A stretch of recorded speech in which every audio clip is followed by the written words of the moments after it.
we ran out of, I guess, lease award opportunities, and we depleted the scheduled awards.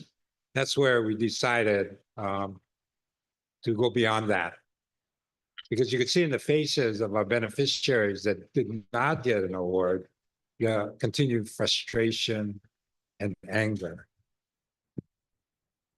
as well as the danger of people passing without the ability to pass it on to some of their beneficiaries that are only 25%.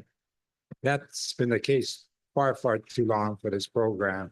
So this is a change. And with your guys' support by actually approving this today, that sends out a statement, not only to the beneficiaries here in Hawaii, but the beneficiaries on the mainland and off the continent to seriously consider coming back. Because things are happening at the department, and it's time for them to get ready and really look at what we're doing, because we're not bypassing people anymore on the wait list. We've revised our approach. For anybody that wants a lease, come join us, and we'll give you a lease, and we'll work with you to make that a reality. Not only getting a lease, but more importantly, getting a home. So again, I'd like to thank the staff, and especially Kalani, for making this happen. And again, you as commissioners to be supportive. Thank you. Chair, may I ask? So Chair, may I just mention one more thing, and that is our housing staff, we only have about four, and then 2 contracted staff. And it really took all of the other divisions coming together and their willingness to help. So I want to really extend our mahalo to every single staff member that showed up, and not only showed up, but really, as Commissioner Kaneakua had mentioned, stayed the entire day to make sure that this was completed. So mahalo, Chair. Okay. The Chair, Mr. Kalepa. I have a question in regard to what you just said and the increase of leases being given. Is there a need for us to increase the workforce in the departments and the divisions?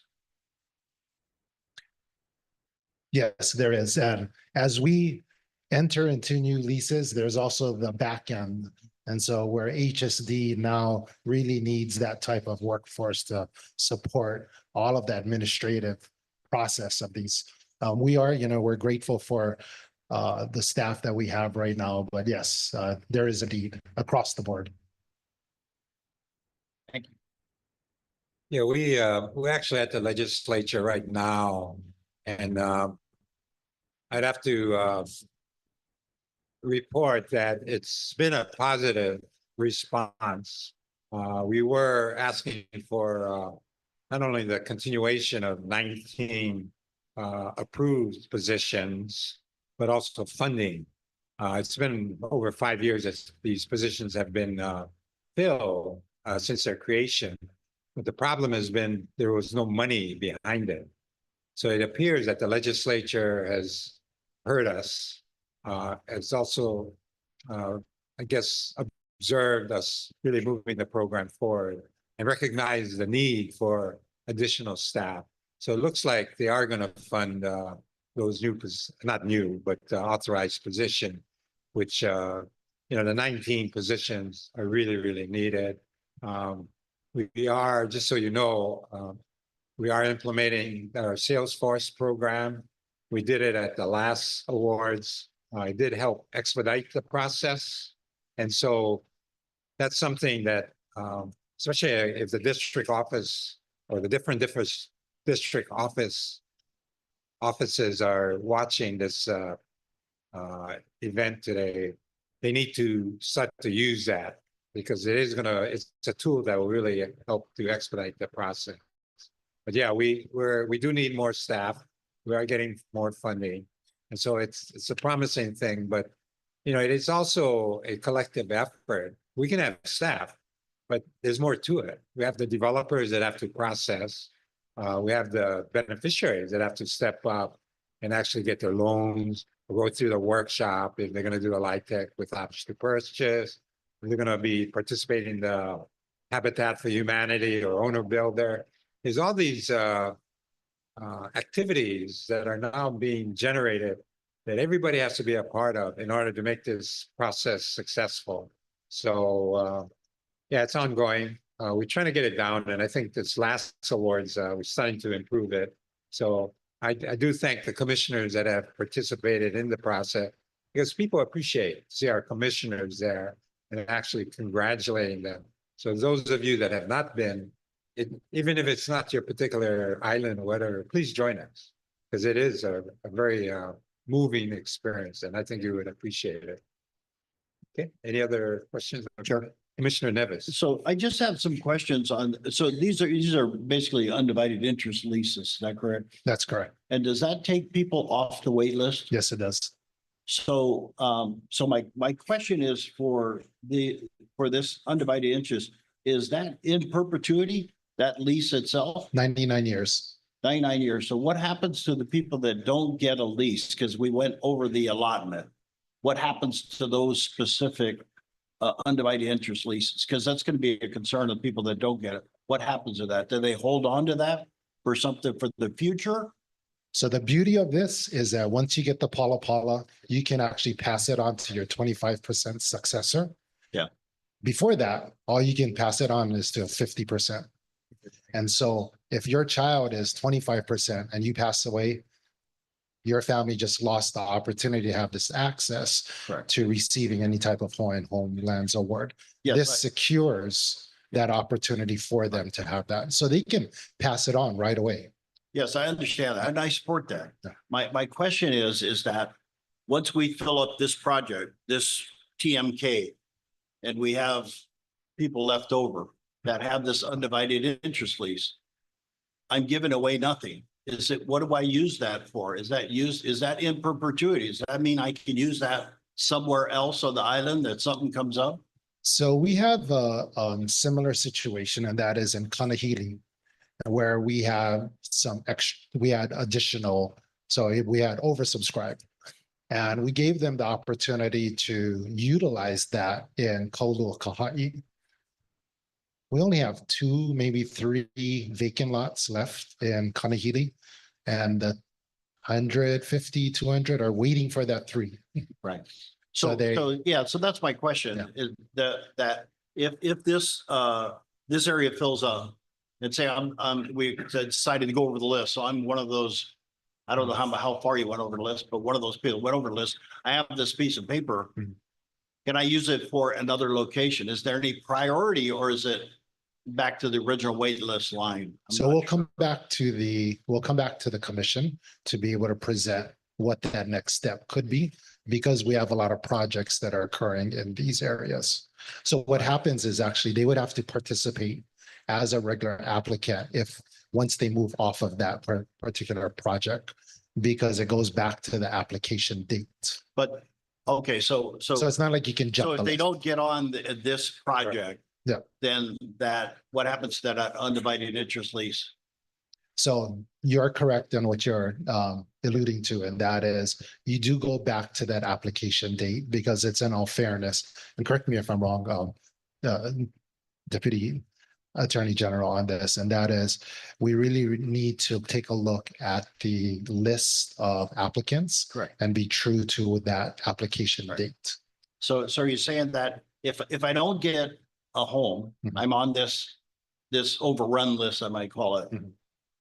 Then that undivided interest lease is revoked? Then I go back on my normal No. in line everywhere else? I'm just trying to find out where that's Yeah. at. Let me also Because that's bring a on question people Michelle are asking. Kitzman. She's been working on this for a number of different years. I mean, a number of years in regards to this particular subject matter. Okay, Michelle, could you respond to Commissioner Nevis in regards to, for example, in Kanahili, we have a number of them that are still attached to that particular project. What happens once we lease out all of the parcels there? Correct. So with regards to Kanahili and those holding UIs, currently holding UIs in areas that have been exhausted, right, or built out, it was actually an administrative call that we allow them to transfer to another area. For example, Kanahili will be offered in Kaulukahai if they're, after we go through the existing undivided interest lessees as well as the new project leases. However, they will go on the applicant list blended. So they're holding a lease, but they'll be blended with the applicants based on their original date of application. That. AG, should you help me out what we're trying to do here? I just want to make, there's a lot of, in my mind, there's a lot of questions on what this means for people that don't actually get a lease. That's what I'm trying to protect and make sure they understand, because they don't have to take these. They could say, hey, I'll just wait for something. My other question along with this is, between the time that they've taken themselves off the list, technically, say a house comes up and I want to buy it. I'm not on the list anymore. Can I turn in my undivided interest and now purchase a house? Maybe they can't wait until we get funding to build this out. Just want to know what their options are.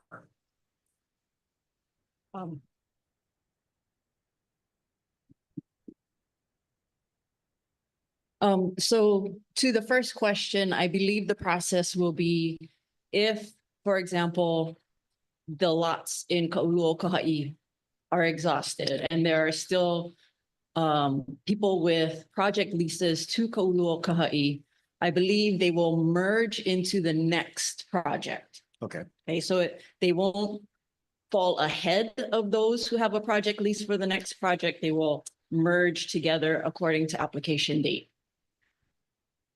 But what happens to the undivided interest? Because remember, the undivided interest is transferable.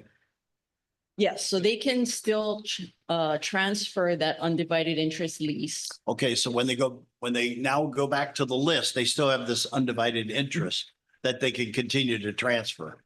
So it is in perpetuity.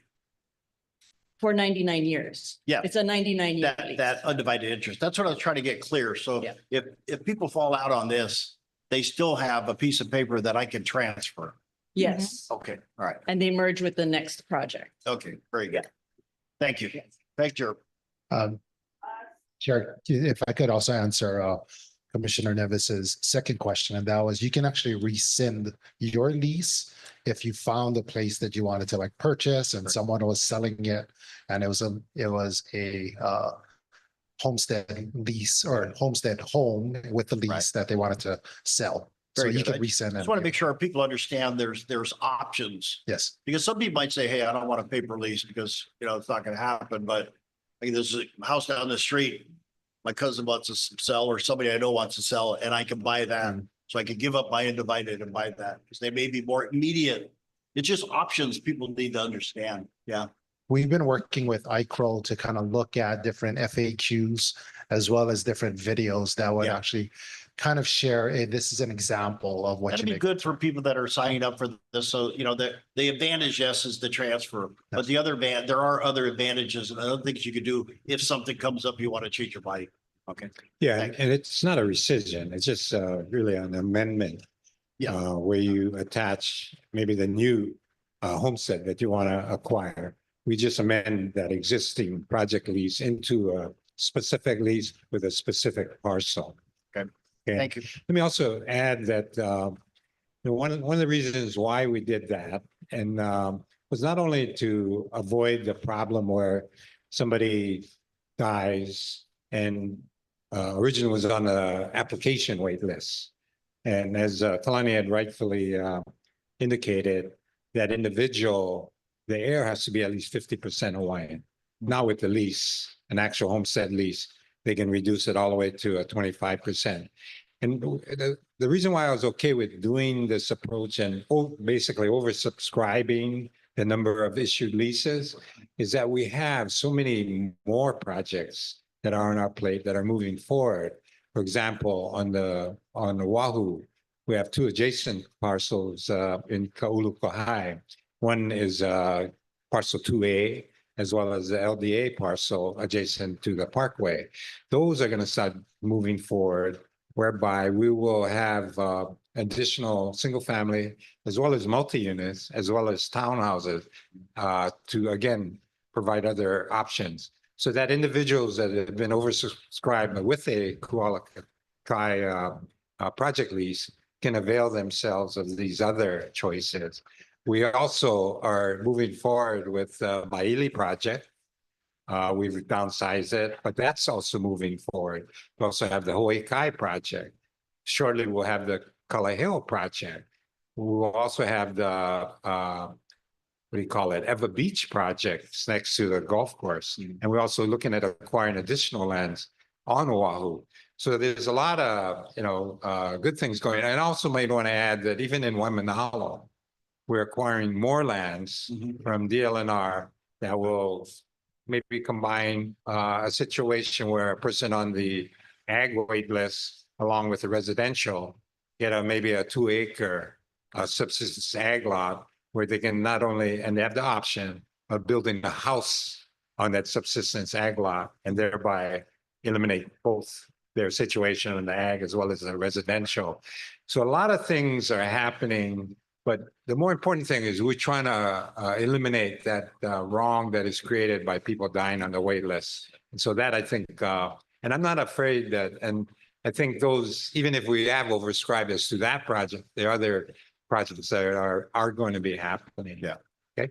Appreciate that, Chair. And Kalani, I'd appreciate, some kind of fact sheet that gets out to folks so they know their options. Be Thank great. you. Thank you. Thanks, Chair. Okay, before we move on the vote, we do have some public testimony. We'll start with Leslie Meacham.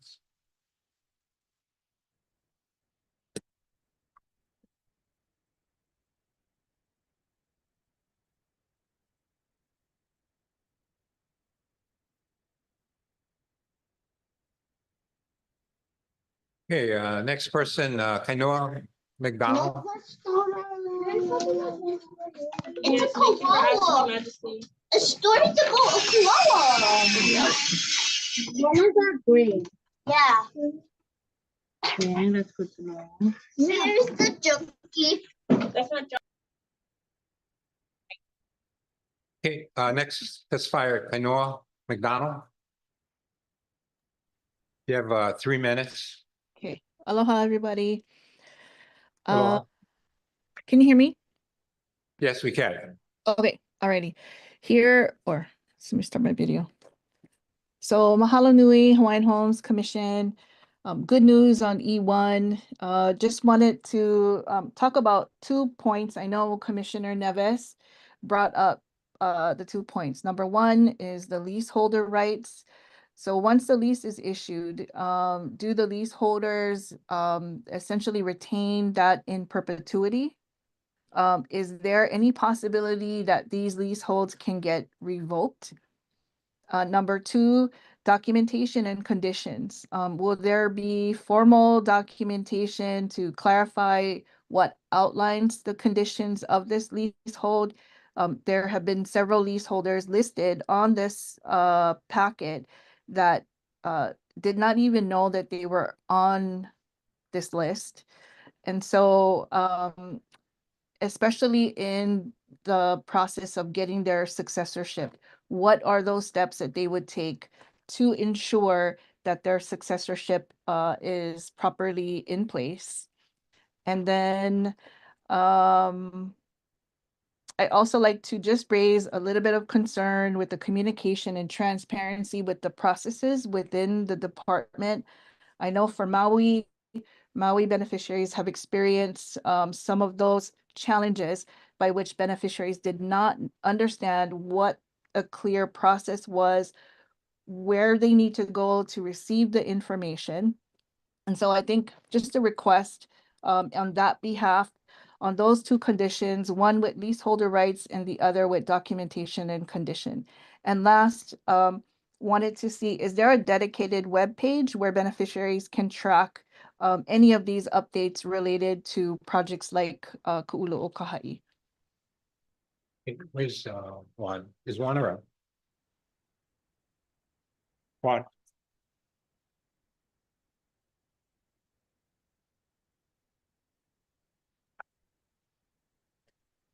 Sorry, what was the question? I knew you were going to say that. kind of. around successorship? Or is there an actual dedicated website to bring updates to beneficiaries or these leaseholders so that they can go to one place and find the information out? We currently don't have a dedicated website. We do have information on that available at the district office. We have also extended an invitation to communities to provide these types of information should they request for in-depth information with regards to not only successorship, but lessees wanting to transfer while they're still alive to a qualified individual. Okay, thank you. And then I guess leaseholder rights, is there any possibility that these leaseholds could be revoked?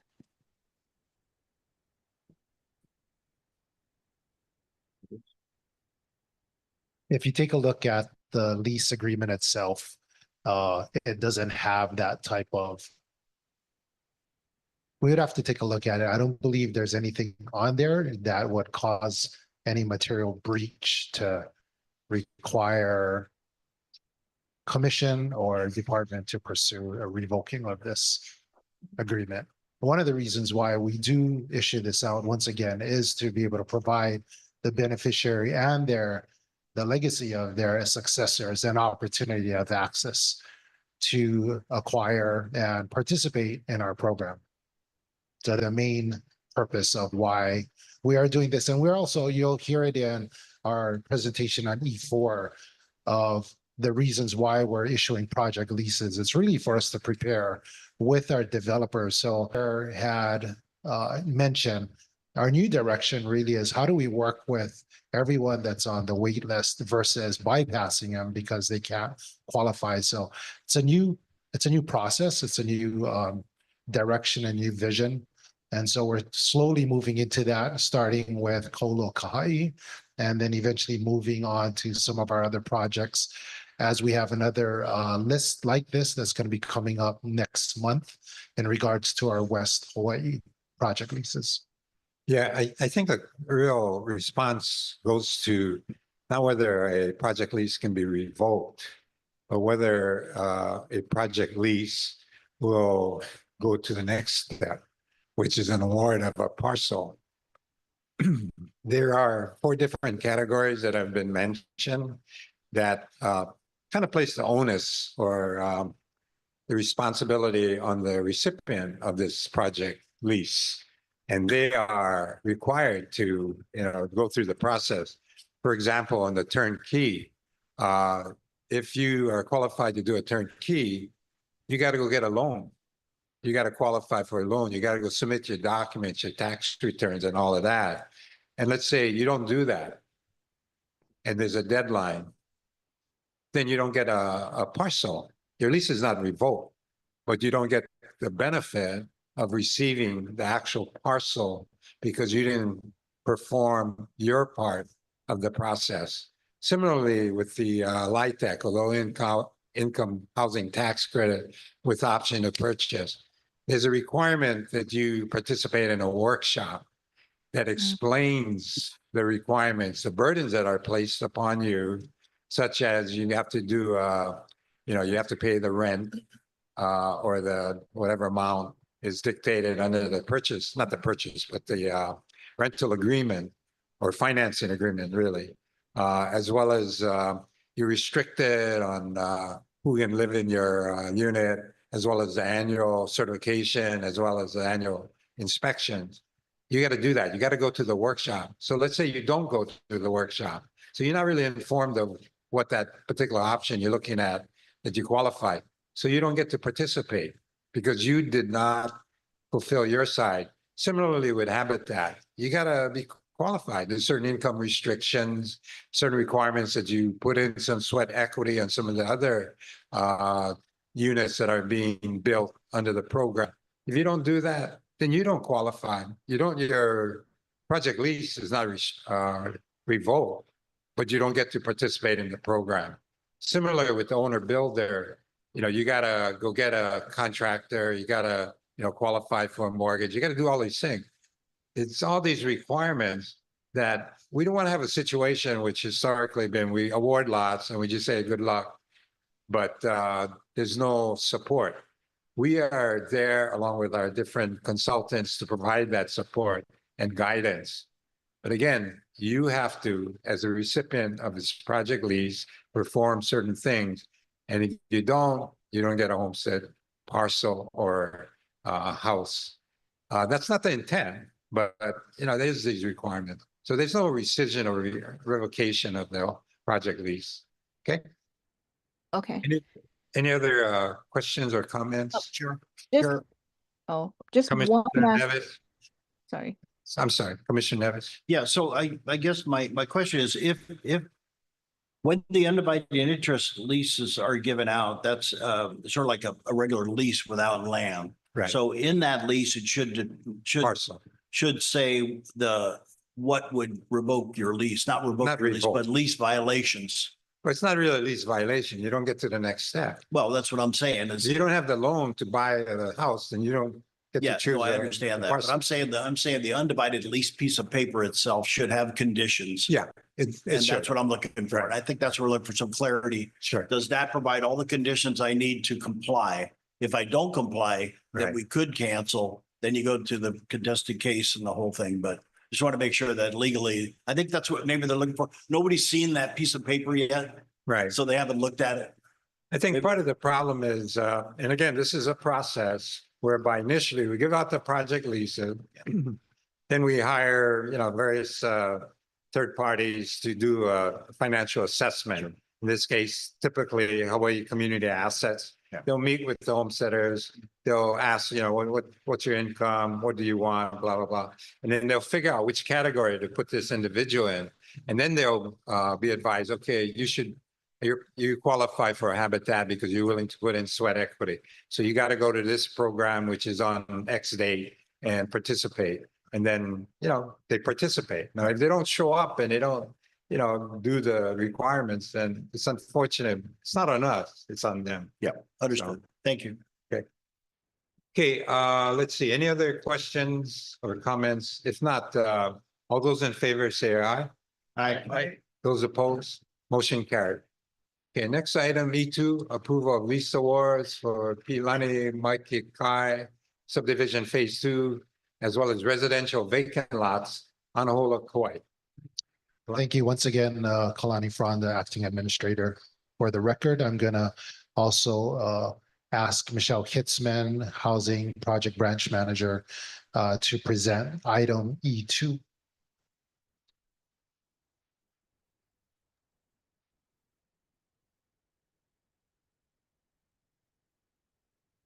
It's you, Michelle. Yep, sorry, I was trying to unmute. Yeah. Hello, good morning, Commissioners. Michelle Hitzman, Housing Project Branch Manager, Land Development Division. This is item number E2. And the recommended motion is to approve the award of Department of Hawaiian Homeland's lot or project lease to the applicants listed below for 99 years. This is in Paniolo Mike Kai and their residential vacant lots. Thank you. Is there a motion? So moved. Is there a second? Fine. Okay, discussion. Any, Sure. Commissioner Nevis? Yes, so I understand are these the ones, Michelle, that were turned back in that folks couldn't qualify or decided to give the lots back? You're muted there. Michelle, you're on mute. Sorry. So yes, these were some that we awarded, I believe it was like back in 2021, I think, and they were part of the original 52. So I'm looking at the names. So these actually, I think aside from one, 2 of them were original selectees.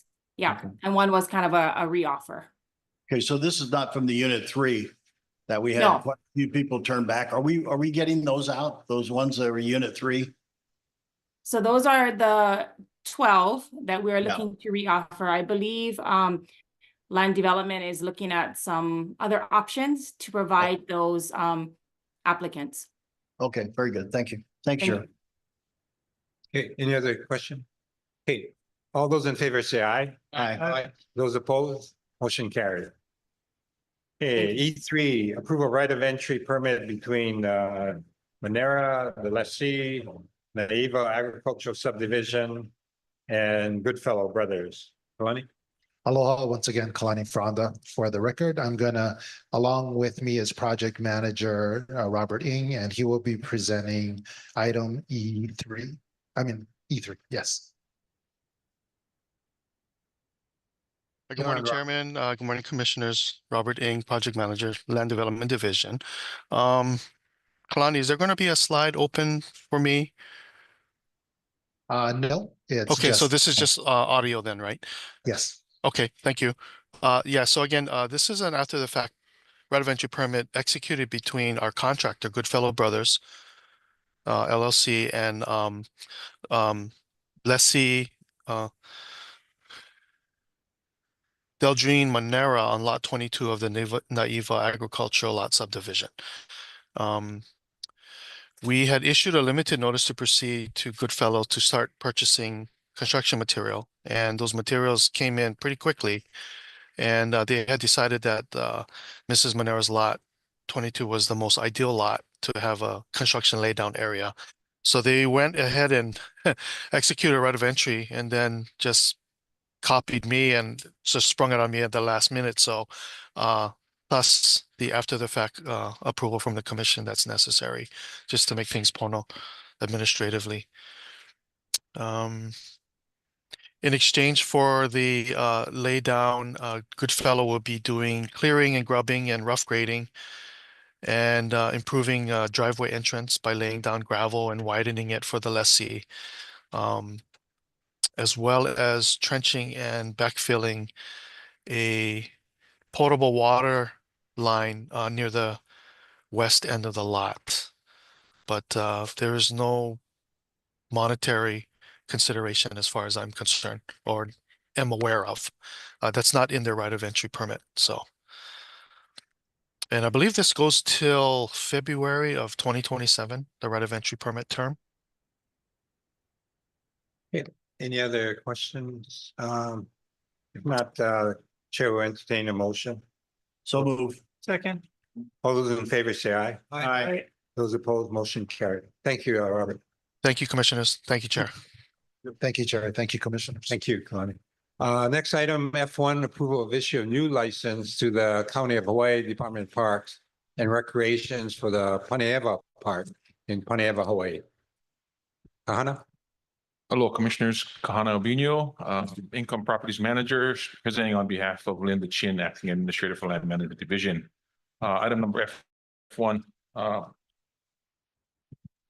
Land Management Division is seeking approval to issue a new license to the County of Hawaii Department of Parks and Recreation in Paniolo, Island of Hawaii, TMK number 322059, parcel 11. The conditions are noted there in a submittal. Okay, is there a motion? So moved. Second. Any discussion? Chair, Commissioner Nevis? I noticed in item 7, the licensee to collaborate with Paniolo Homeowners Community Association and coordinate accommodating park facilities uses, programs and activities to reasonably prudently address the needs of Paniolo homeowners. So I was concerned that Paniolo does have a good contact with the county on that. The other question I had is there any discount for beneficiaries using the park or for some of their programs? We know. As far as I know, the county can allow for discounts, but again, it's a public area, kind of thing. So they cannot, give the preference, total preference. Well, as long as Paniolo Homeowners Community Association is collaborating with them, so I think we'll be okay, unless they have objection. Thank you, Chair. Yeah, and what's nice about this one is 6 million. It's going to be, It's waiting on the side. Yeah. and is committed to the park revitalization. That'd be great. Okay, any other questions or comments? Commissioner Kalekini?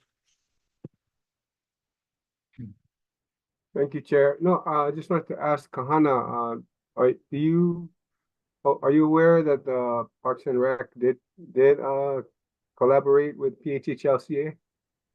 To my degree, to my understanding, I know there was several discussions, not recently, kind of way back, but we can go ahead and start those not negotiations, but discussions again as to how can we or how can the county help with providing them the assistance that they need.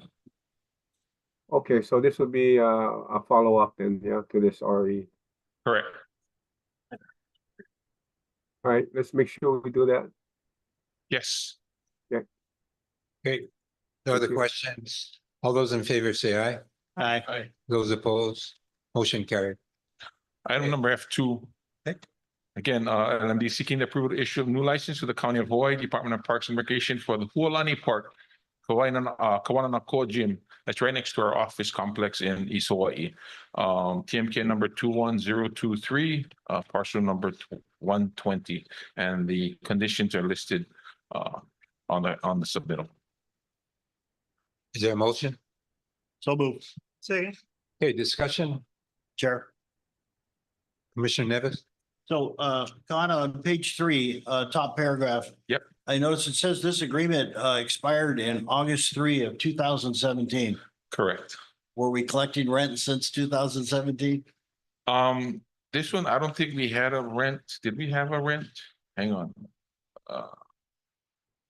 I think this one was gratis because of the services they provide to our beneficiaries. So with the original agreement, there's insurance requirements where we were covered the trucks. Correct. I just want to make sure we're covered the trucks. Yes, so that's required as far as, Okay. you know, yeah. Very good. I'm good. Thank you. Okay. All those in favor say aye. Aye. Those opposed, motion carried.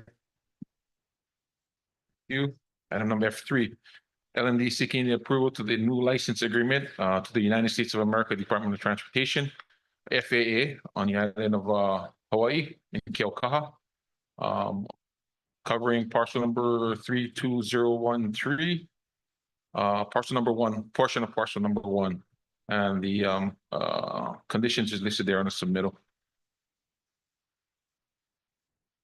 I also got Cheyenne, she should be on, Cheyenne Kapoor, one of our land agents, to justify any questions or any comments you guys may have. Is there a motion? So moved. Second. Any discussion? Comments? Commissioner Nevis?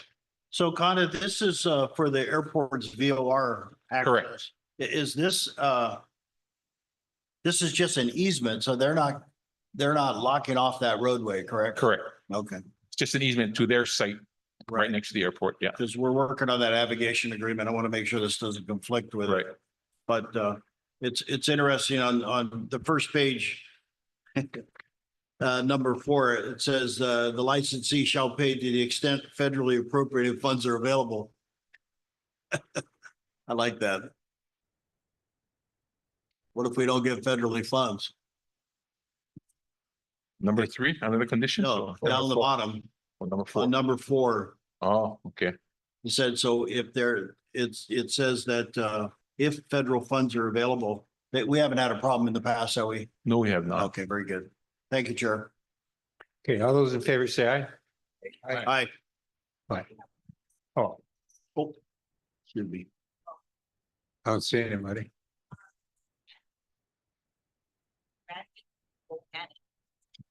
Okay, Randy Bohannon.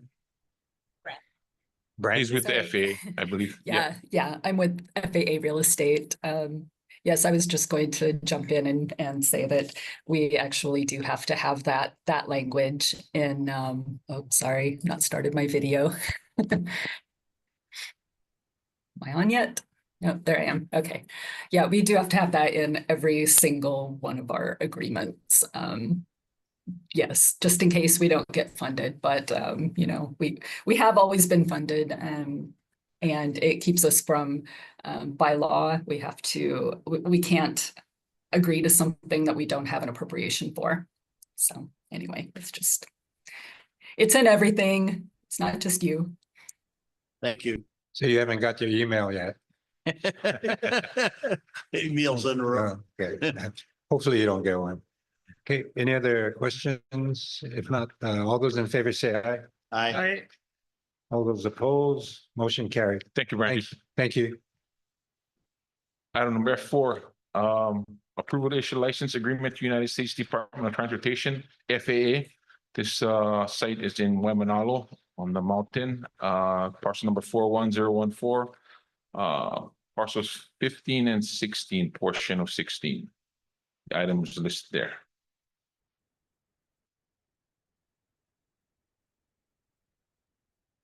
Okay, is there a motion? So move. Second. Discussion or any questions? No. Oh, we also have Brandy again. Bohannon?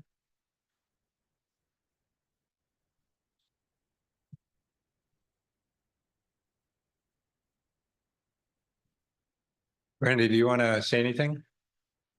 Oh, there you go. Sorry, I'm not allowed to unmute myself, so. Okay. Yeah, no, I don't really have anything to say on this one. I was more in case anyone did have questions or concerns, then I would be here to address those.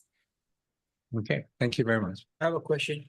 Commissioner Kalapa. How did they determine the agreement value? So like this one is $4,838, and then the previous one in Hawaii was only $1,900. How did they determine what the agreement is in terms of dollars? For us, we look at the land area and we use the tax assessed value of the subject land area and we apply an amount to it. The land use to what do you call it? I don't know if Like the return on. return, that's the Yes, one, yeah. return, yeah. Land use return value. Okay. Yeah, there's a certain percentage that is applied towards the total value of the assessment. Yeah, and I get one more question, Makana. So that doesn't change for 10 years because I see the leases are for 10 years. Correct.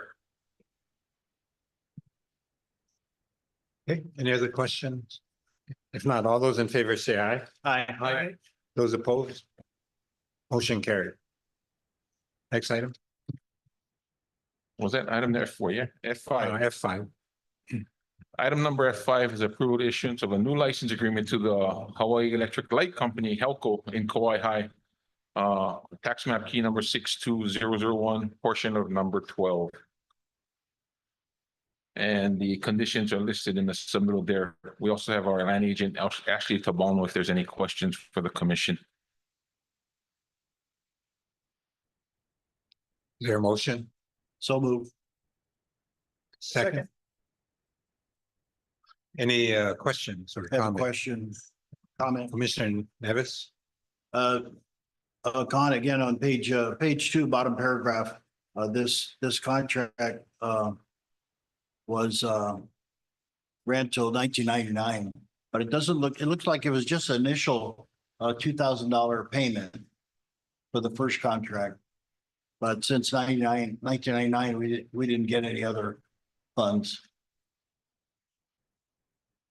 Right. Ashley, you available?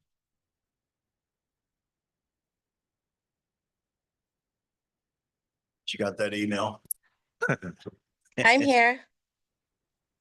Did you hear that question from Commissioner Nevis? Yes, the rent for the first term was a Can one-time you consideration turn on your fee. camera, please? Oh, I did. Sorry, let me try to fix this. Oh, there we go. Good morning. morning. The rent for the first term was a one-time consideration fee of $21. This time around, it's been up to $2,000 in lieu of the appraisal or the amount that it would cost for an appraisal, I believe. Yeah, I guess my concern is because we let it lapse in 1999, we lost out on some revenue. That's my only concern. But now we're getting it back on track, I think is what we're trying to do. Right. Okay. That's all I had, Chair. Thank you. If not, there are no more questions. All those in favor say aye. Aye. Those opposed, motion carried. F6, Yep, item number F6, LMD seeking the annual renewal of right of entry permits and conversion to revocable permits from Molokai Island. I also got Shelley Kimura, land agent, to assist in answering any questions the commissioners may have.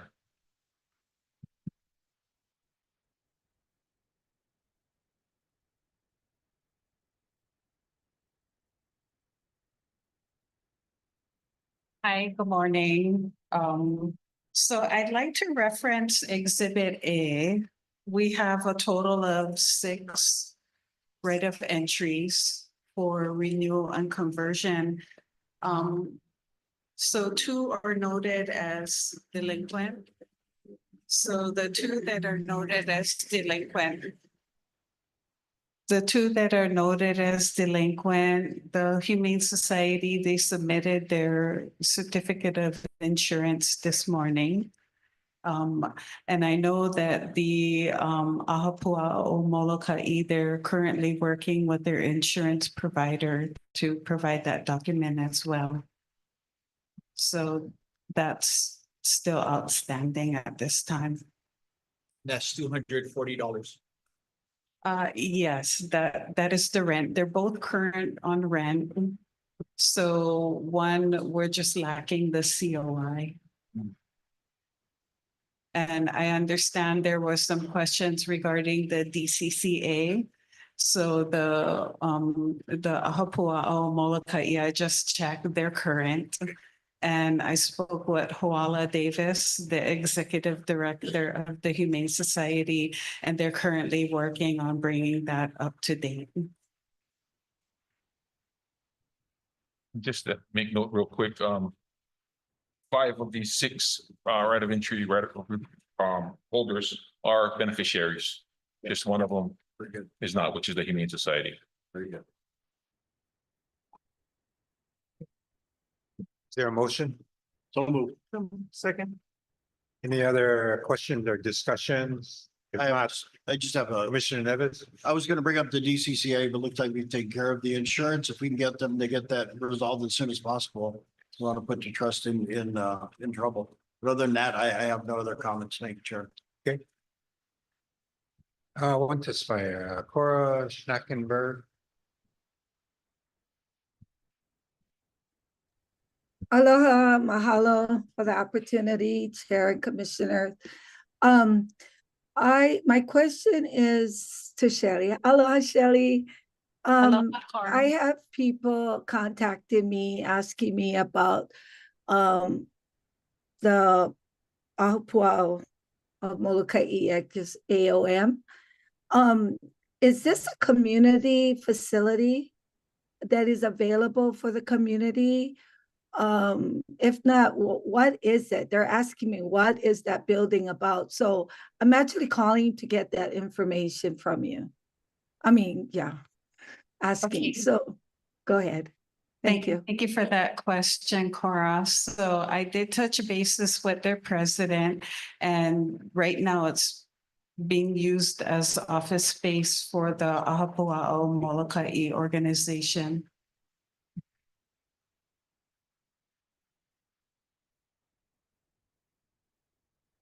Opposite meeting. Okay, any other questions? Hello? She's on mute. Oh, it does. Okay, there we go. I had a hard time unmuting myself. Okay, but is that a community place or is it just for their association? I guess that's the question. So the feedback that I received is that it is being used as office space for their organization. Oh, for their organization. Okay, mahalo. Thank you, Shelley. You're welcome. Okay, any other questions? If not, all those in favor, say aye. Aye. Those opposed, motion carried. Thank you. Item number F7, LMD seeking approval of first amendment to license agreement number 637 issued to the State of Hawaii Department of Ag out in Ho'olelo Island of Hawaii, TNK number 52023, parcel number 3. Conditions are listed there. We also got Shelley again to answer any questions, justify the recommendation as submitted.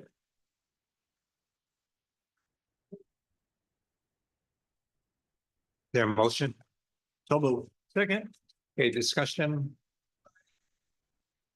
Cora again. All right, Corey, got another question?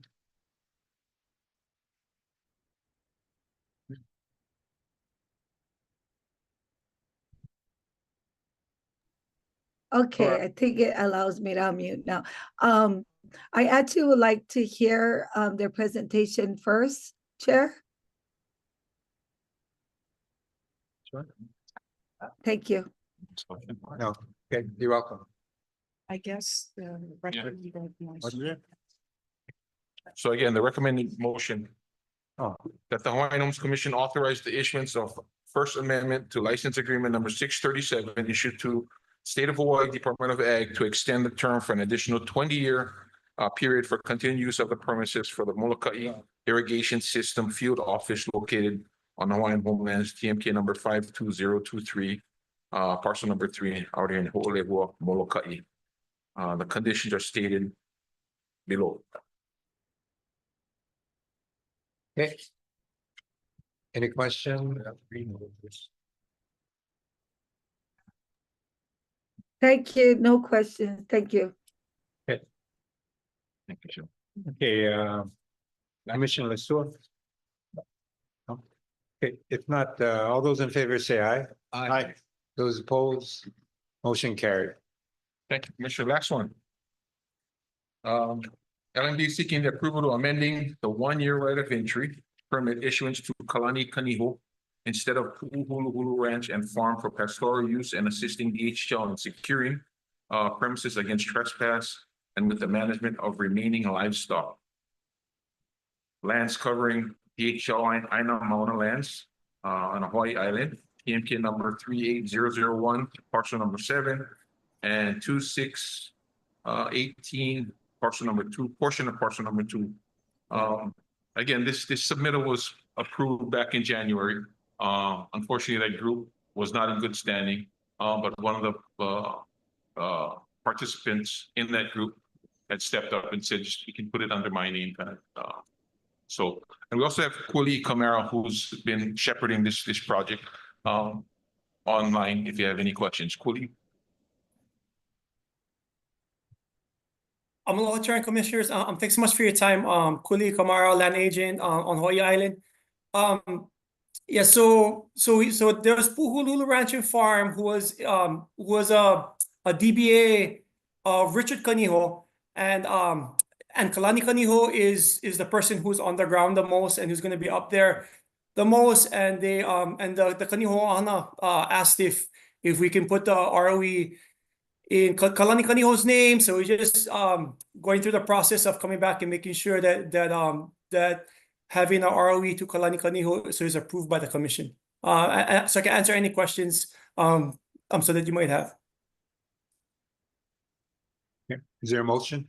So move. Second. Any questions? Question, just a clarification. Commissioner, So Connie, this should have been really a cancellation of one and then a reissuance instead of We just did not changed the issue, names. we didn't execute any right of entry. Oh, you We're going through a you didn't process. do the Yeah. right of entry. Going through a process and they came back and said, Okay, yeah. I got it. I understand. I'm okay with that. Thank you, Chairman. okay, any other comments?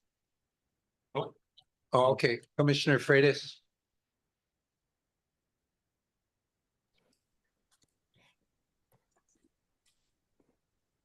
Okay, sorry, I had a hard time unmuting. Okay, so basically just changing the name to Kalani's name, but he's gonna have the same responsibilities moving forward, right? Correct. Yes. Okay, sounds good. He's aware of that and everything. He's okay with taking on the responsibility? Yeah. Okay, Yes. okay, thanks. Okay, Commissioner Kalikini? You're on mute. Okay, thanks, Chair. Yeah, Kuali'i, sorry. So Pu'uhuluhulu Ranch and Farm. So who actually is the principal who runs that? Is it Kalani? No, so Pu'uhuluhulu Ranch and Farm was to another to one of the other Kanihos up there is Richard Kaniho's. It was his DBA, and Kalani is going to be the one on the ground most of the time. So Yeah, so I apologize for having to come back. Well, initially, that was the plan to have it under the Hulu Ranch and Farm. But now it's gonna be under Kalani with all the same terms and conditions. He's gonna have to carry insurance. He's gonna have to carry insurance and all of the other requirements and terms and conditions of the ROE. He's gonna come directly under Kalani, but they are gonna still work as a family unit. It's just that the Kalani has taken the lead, and they thought it was most appropriate for him to have his name on the right of entry. Okay, thanks for the explanation, Kuali'i. Okay, any other comments or questions? Okay, all those in favor say aye. Aye. Those opposed? Motion carried. Mahalo, Commissioners. Okay, thank you, Colin. Okay, next item, C2, for information only status report of enforcement. David Hope.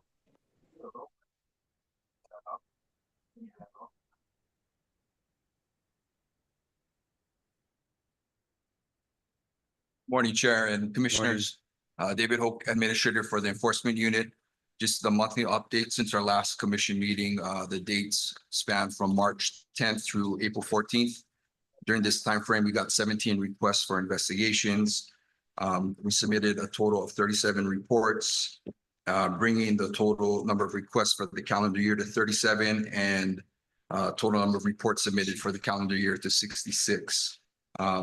Our units issued 12 official correspondences regarding various things, such as vacant parcels, trying to get the lessee to engage, respond. And again, we continue to make a focus on the vacant parcels, scattered lots, particularly now focusing on the Big Island on the east side. So mainly Panaeva, we're hoping to kind of really get a hold of all the vacant ag lots out there. Any questions? Commissioner Kaniakua? David, give us an update on your division and the health of the division. Right now, we have a total of 4 investigators. We also have Casey, who's our legal assistant. I will say a little understaffed considering the demands, but and I think that's the case with every unit. But overall, I'm very happy with my unit, very happy with everybody's efforts. I feel like over the last year, everybody's really bought into the culture that we're trying to put in and really change this unit around. And we have a kind of a saying that says we want to be an elite unit. And that's the expectations of the guys, expectations that we put upon ourselves. And generally speaking, I really appreciate everybody's efforts. And the other part that has been a game changer for us is just engagement with the beneficiaries and the associations, the NSWs. A lot of after hours things, a lot of the meetings are in the evenings and some of the weekends. So I know that takes away from, family time, away time. But to me, that's been the biggest assistance to the unit's lack of manpower, because we're never going to have the manpower for that. But just having that direct communication with our beneficiaries has been just huge. So again, I appreciate Chair's support. He's always trying to get us positions, and his hands are tied at a certain point. I appreciate my guys always working, and then I also appreciate the beneficiaries for working with us, giving us that opportunity, but also knowing that the resources are limited. So we always tell them, hey, we have to prioritize. We want to help out, but we have to prioritize based off of the complaints that come in. So generally speaking, everybody's been real supportive. How have the associations kind of responded in trying to help themselves and using you as an assistance instead of you're the main group? Yeah, so I think prior to this, a lot of confusion was about what can the department do, our unit do versus what the police can do.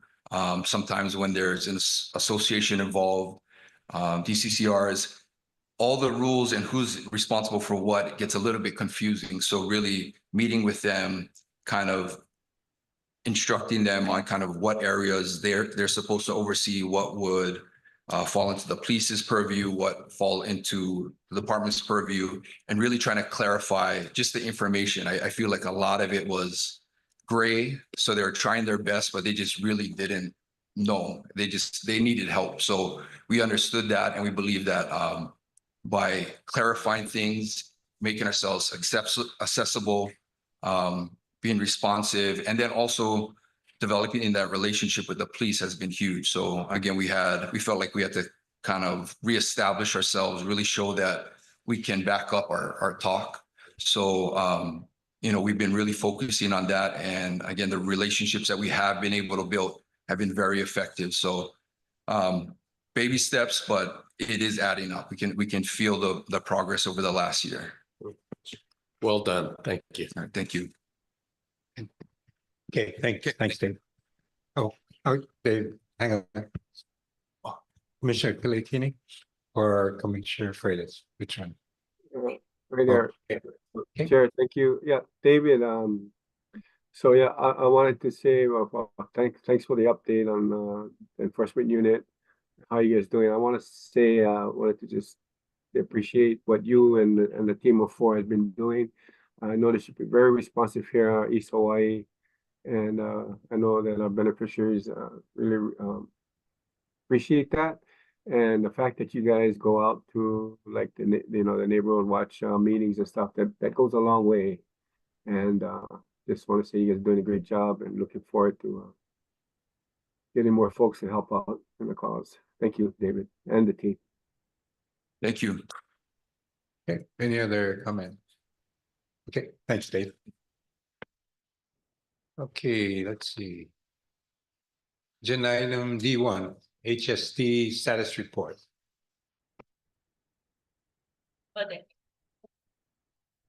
Juan Garcia.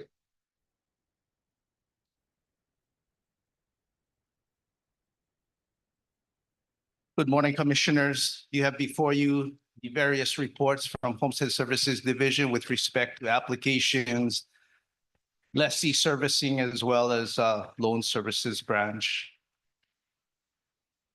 I'm available for any questions you may have at this time. Any questions? If not, thank you, Juan.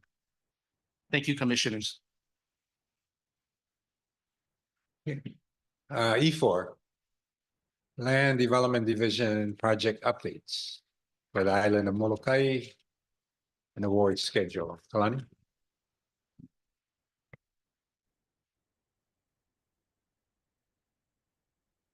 Aloha, Chair Watson and Commissioners.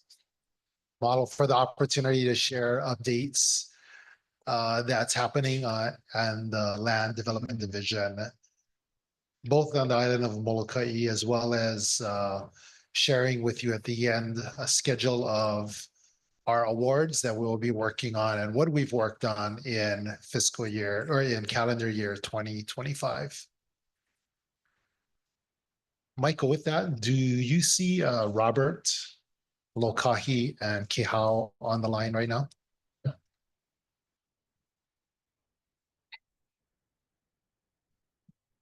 Yeah.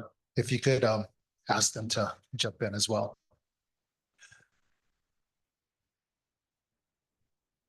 So we have, we're going to spend some time on just updating what the development division has been working on the island of Molokai, as well as at the very end, last 2 slides, we'll be sharing FYI 2025 award schedule. Next slide, please.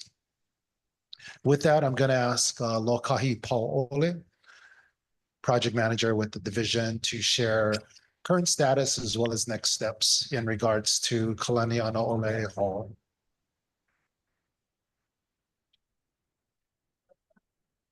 Oh, okay. Kihao, if you could just jump in with me on this one. Okay, thank you. Can you hear me? Yes. Okay, thank you.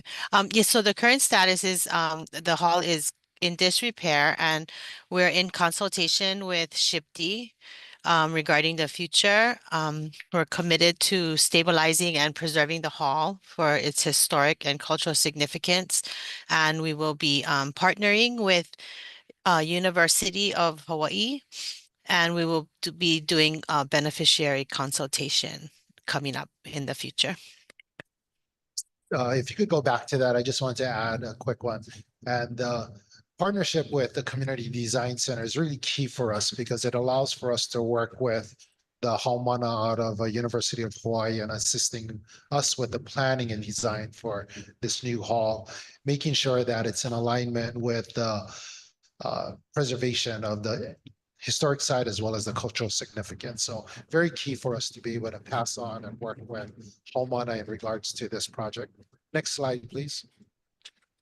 Kehal. Okay, thank you. We had a Molokai cesspool assessment. Under Act 125, all cesspools statewide must be upgraded or converted by 2050. DHHL partnered with Hawaii Engineering Group to assess the cesspools on Molokai. The next slide, please. The field survey was completed in 2022. The final report completed July 2023, and the final report verified 403 cesspools and 109 septic tanks. Next slide. The main recommendation is to switch to individual wastewater systems like septic tanks because most areas are remote and shared systems are not feasible. Near shore homes may require aerobic treatment units or advanced systems to protect groundwater and meet stricter treatment standards. And these changes aim to reduce environmental risks while meeting the state requirements. Next slide. Our Molokai drainage study, December 2022, a storm caused serious damage and highlighted the need for action. We began an H&H study or hydraulic study in May of 2024, and it should be completed May of 2025. This just measures the amount of water that is coming from rain and runoff and how the water is moving through the land, drainage paths and flood flow. Next slide. 7 streams are part of the study, 5 in Kalama'ula, Kapa'akea Cemetery Stream, and 1 in Oneali'i. Next slide. Molokai has frequent flooding during storms, especially in areas where the streams run through the neighborhoods. Next slide. And so this study will help us to design better drainage and reduce future flood risks. Thank you. Next slide, please.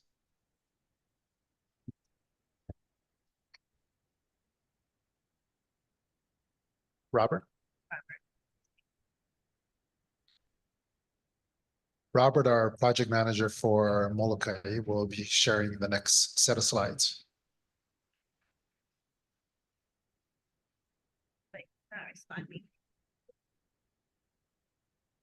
So we have 2 projects here. Both of them have been identified as part of the Act 279 projects, Holehua scattered lots, as well as Naiva agricultural subdivision. Next slide, please. The scope of work that our staff has been working on is infrastructure improvements that include the roadway, electrical, potable water, irrigation water, etc. And the budget from these come both from Act 279 as well as Act 248. There's a total amount of rough in Holehua scattered lots. I'll ask Robert when he does enter, but we have combined both of those budgets to be able to accommodate working on these site improvements as well as making sure that we're going to complete it because it has been a long-going and long-standing project that we've worked on. So we're in the phase right now of completing the design as well as the environmental documentation. And so that's right now in the area that we're working on. I want to say that we will start construction very shortly, and then late of next year, we hope to complete the construction of these lots. We're going to start to look at in calendar year 26, awarding of these lots. So exciting times for us in the department. in the division. Next slide, please. These are specifically the lots that have been identified in the Ho'olehua scattered lots. As you can see, it varies. And one of the important things is we've been taking some of these scattered lots, subdividing it so we can award it to a larger list of applicants. And that's kind of been the strategy here on this island, is looking at the larger lots and going through subdivision of these. Even to the point of looking at what we identify in the department as subsistence ag lots, which is 3 acres and less. Next slide, please. This just kind of shows some of the other lots that we've been working on. So there's a total of about, I believe, 12 to 16 in these areas. This particular area has, on the left side, is 15 acres. And we've subdivided into 4 lots. The proposed lot subdivision looks like this, and that's on the right side. And this is what we've done to be able to create more opportunities for the island waitlist. Next slide, please. Just another more kind of engineering graphics of the designing of what these areas look like. Next slide. So what are the next steps for this? And they're listed on here. You'll see what we've been working on for the past couple of years. And we're right now in the final EA publication by summer of this calendar year, 2025. Next slide.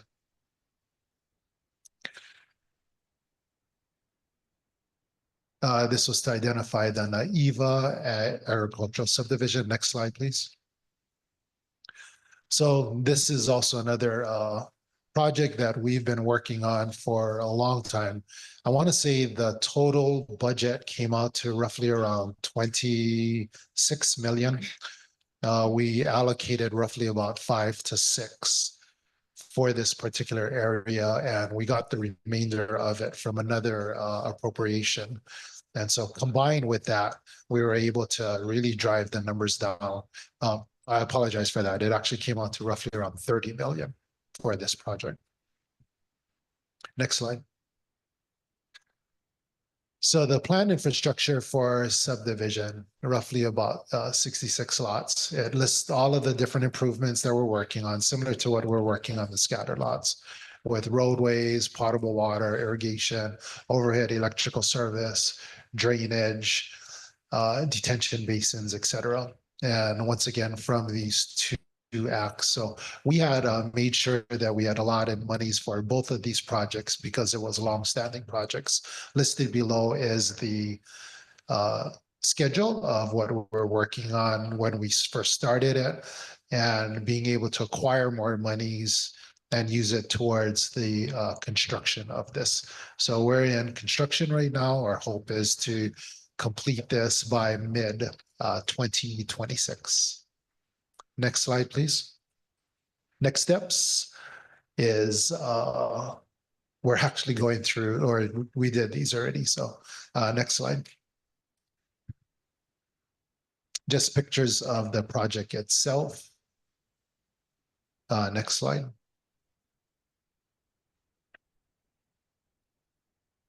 Thank you, Michael. Sure. This is just short of us going out there and actually touring the lands. There is quite a bit of work in these areas. And as I was able to take a, you can stop here. As I was able to take a ride with, our staff was able to take a ride with the district office. There's a lot of work to be done, but excited for it to be completed. And we'll be coming before the community with just notifying them of the completion of these. I'm going to move over to our 2025 awards, and I'm going to ask Michelle to start off and kind of share with us the awards that we had completed already in this calendar year. Michelle Hitzman. Aloha. Thanks, Kalani. So over the last, I would say, 4 months, we've gone out with several offers. 3 Pu'uhana, we did the orientation as well as lot selection. And we also did West Oahu, where we issued over 665 project leases. And we just did West Hawaii on April 12th, where we issued over 390 project leases. So that's just in the first 4 months of this year. Approximately 1,146 awards have been issued so far. Next slide, please. Oh, go ahead. Michelle, I'm going to jump in on this. So Sure, we've sure. asked Chair and also staff that has been helping us volunteer with this. Buckle your seatbelts because we just finished a little shy of 1,200. And next slide, Michael. We're about to do another 1,600 more at the remainder of the year. And so we are moving across the Pai'aina, and I'll have Michelle take it from here, and I'll jump in on the back end. Okay, so as you can see, there's quite a bit of offers and meetings that we have for the remaining 2025 calendar year. So rather than going down every single line item, if there's anything, any specific ones, commissioners, you have questions about, I'll be happy to address. But if you look at it, we have at least 2 events scheduled every month until the end of the year. I think in December, we wrap up with one offer, and that's the Project Lease Awards, the Residential Lease Awards in Maui. However, one of the things I did want to highlight is we are going out with Maui agricultural project leases, and I can't even see where it's at.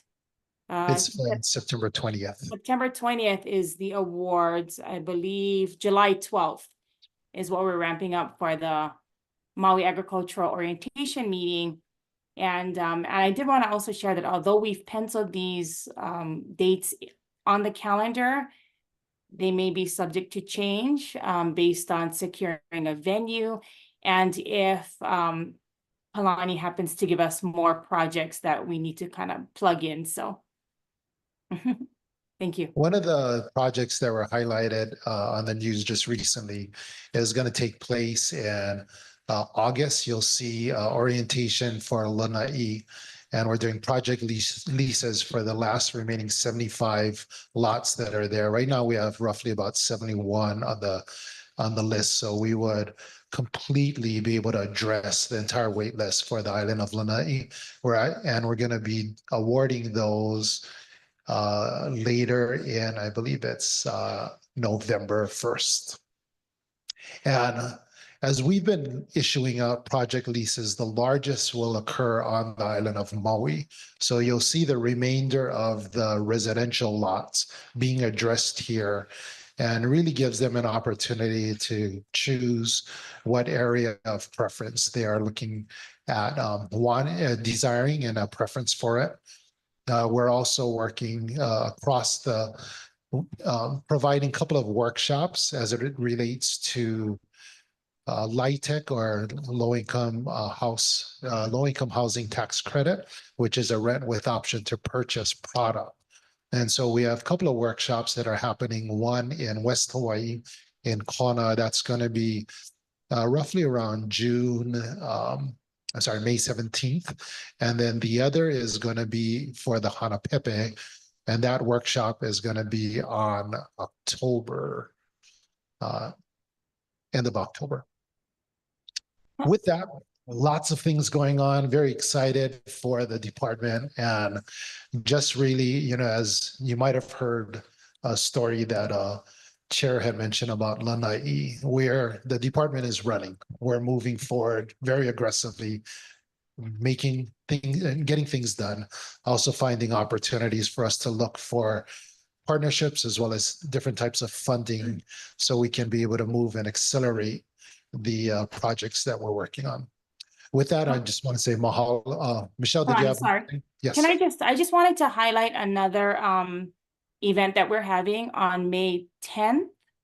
And that is the Pu'uhana project lease signing. I know there were some concerns and questions about the project leases being done in Pu'uhana.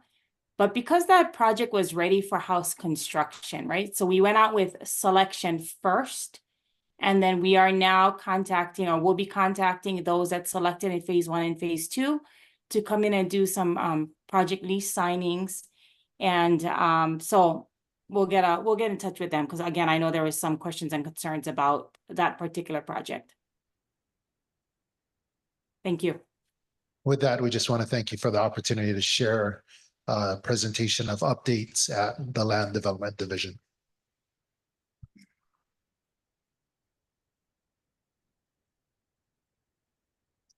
Any questions, commissioners? Commissioner Kalekini? Thank you, Chair. Thank you, Kalani and Michelle. Very exciting. I'm just curious, do we have like any drafts of 2026 plans and 2027 perhaps?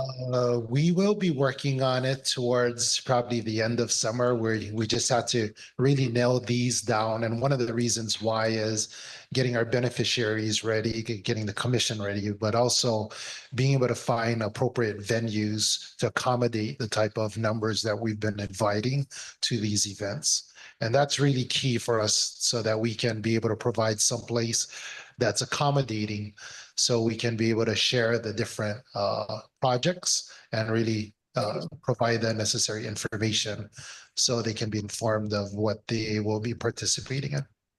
Okay. But nothing yet. I would anticipate towards the ending of summer, we'll have the 26 schedule, at least kind of a framework of it put together. Nice. Yeah, thank you guys very much. Great work.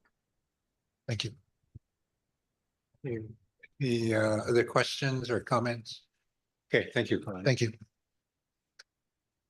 Okay, let's see. G1, for information only, status update on plan implementation, Island of Molokai, Andrew or Sherry. Oh, okay. So there. Aloha Commissioners, Andrew Choi, Planning Program Manager. Item G1 for information only, status update on plan implementation on the island of Molokai. With you today, you have Nancy McPherson from the Planning Office, who will be giving the update. Aloha Kako Commissioners. I wanted to say aloha Kako to our beneficiaries. Mahalo for attending, and I also wanted to introduce Cherie Noel Ka'anana, who's going to be presenting item G2 right after this. So we'll try to get through this as quickly as possible. One thing I wanted to apologize for is that the planning office, like LDD, has been burning the candle at both ends, and we've been doing a lot of beneficiary consultation meetings on the PLINA-based priority waitlist administrative rules.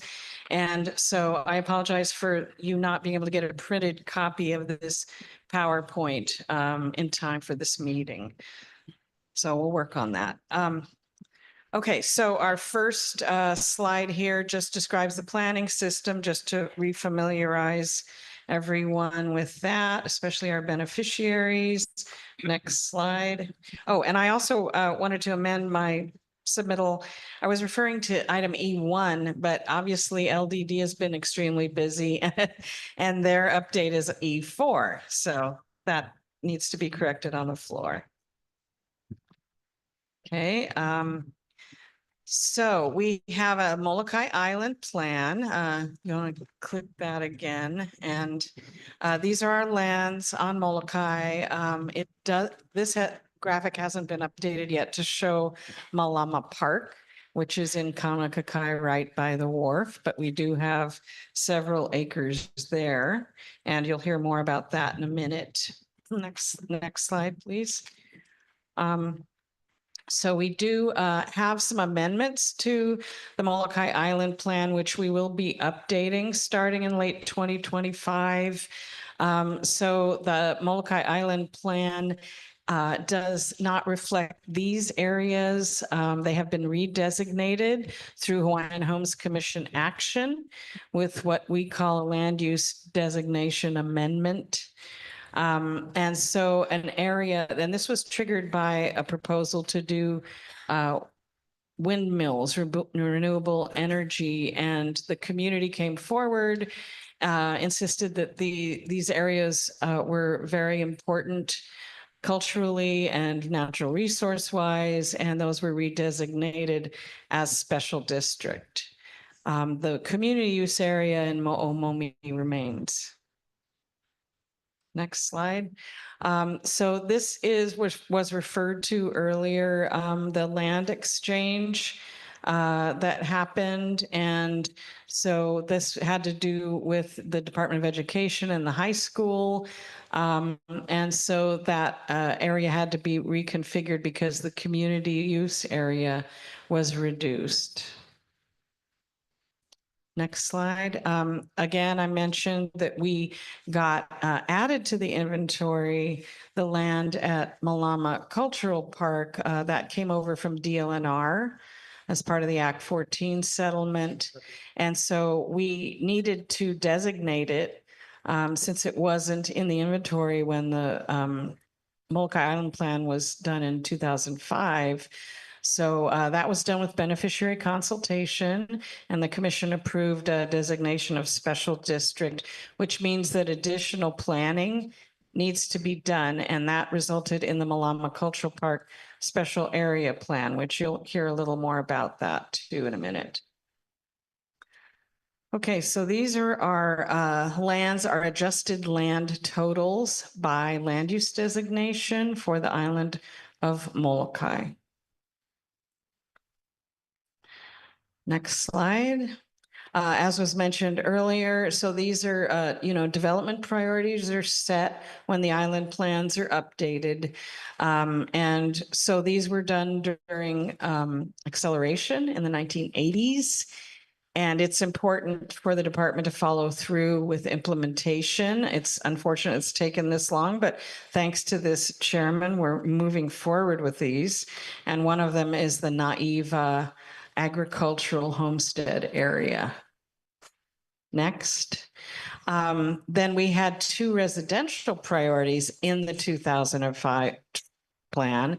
One was Ualapu'e residential homesteads, which were actually only the areas in yellow down at the bottom near the highway.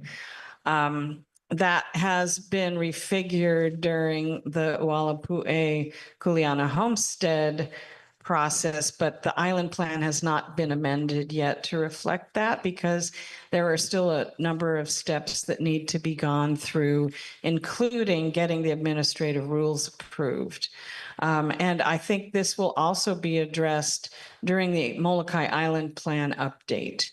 The second priority was Kapa'akea, Kamiloloa, Makakupaia, Mauka areas, and you can see the areas in yellow on the lower graphic are for residential homesteading.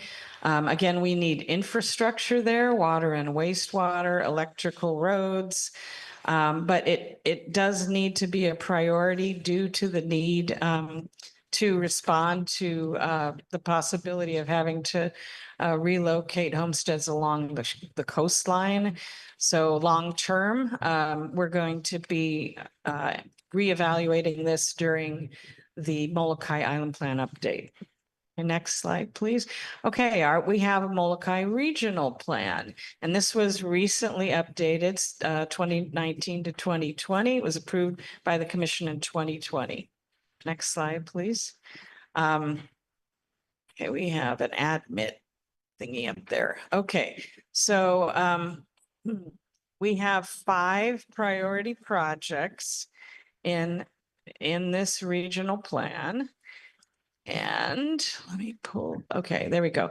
So the first one was the Ualapu'e Kuleana Homestead Cultural Resources Management Plan. The status is that Aho Nui Homestead Association has an interim stewardship right of entry. And the Ho'olihua Hale improvements, that is restarting under hopefully under a Hupua'o Molokai. Number 3 is the water rate assessment and legal analysis of beneficiary rights regarding potable water rate disparities. That is a project that actually is going to be done statewide. And we are looking at, we're going to be seeking funds in fiscal year 26 to conduct this assessment because as commissioners know, we have a number of other areas on the islands where there are water rate disparities.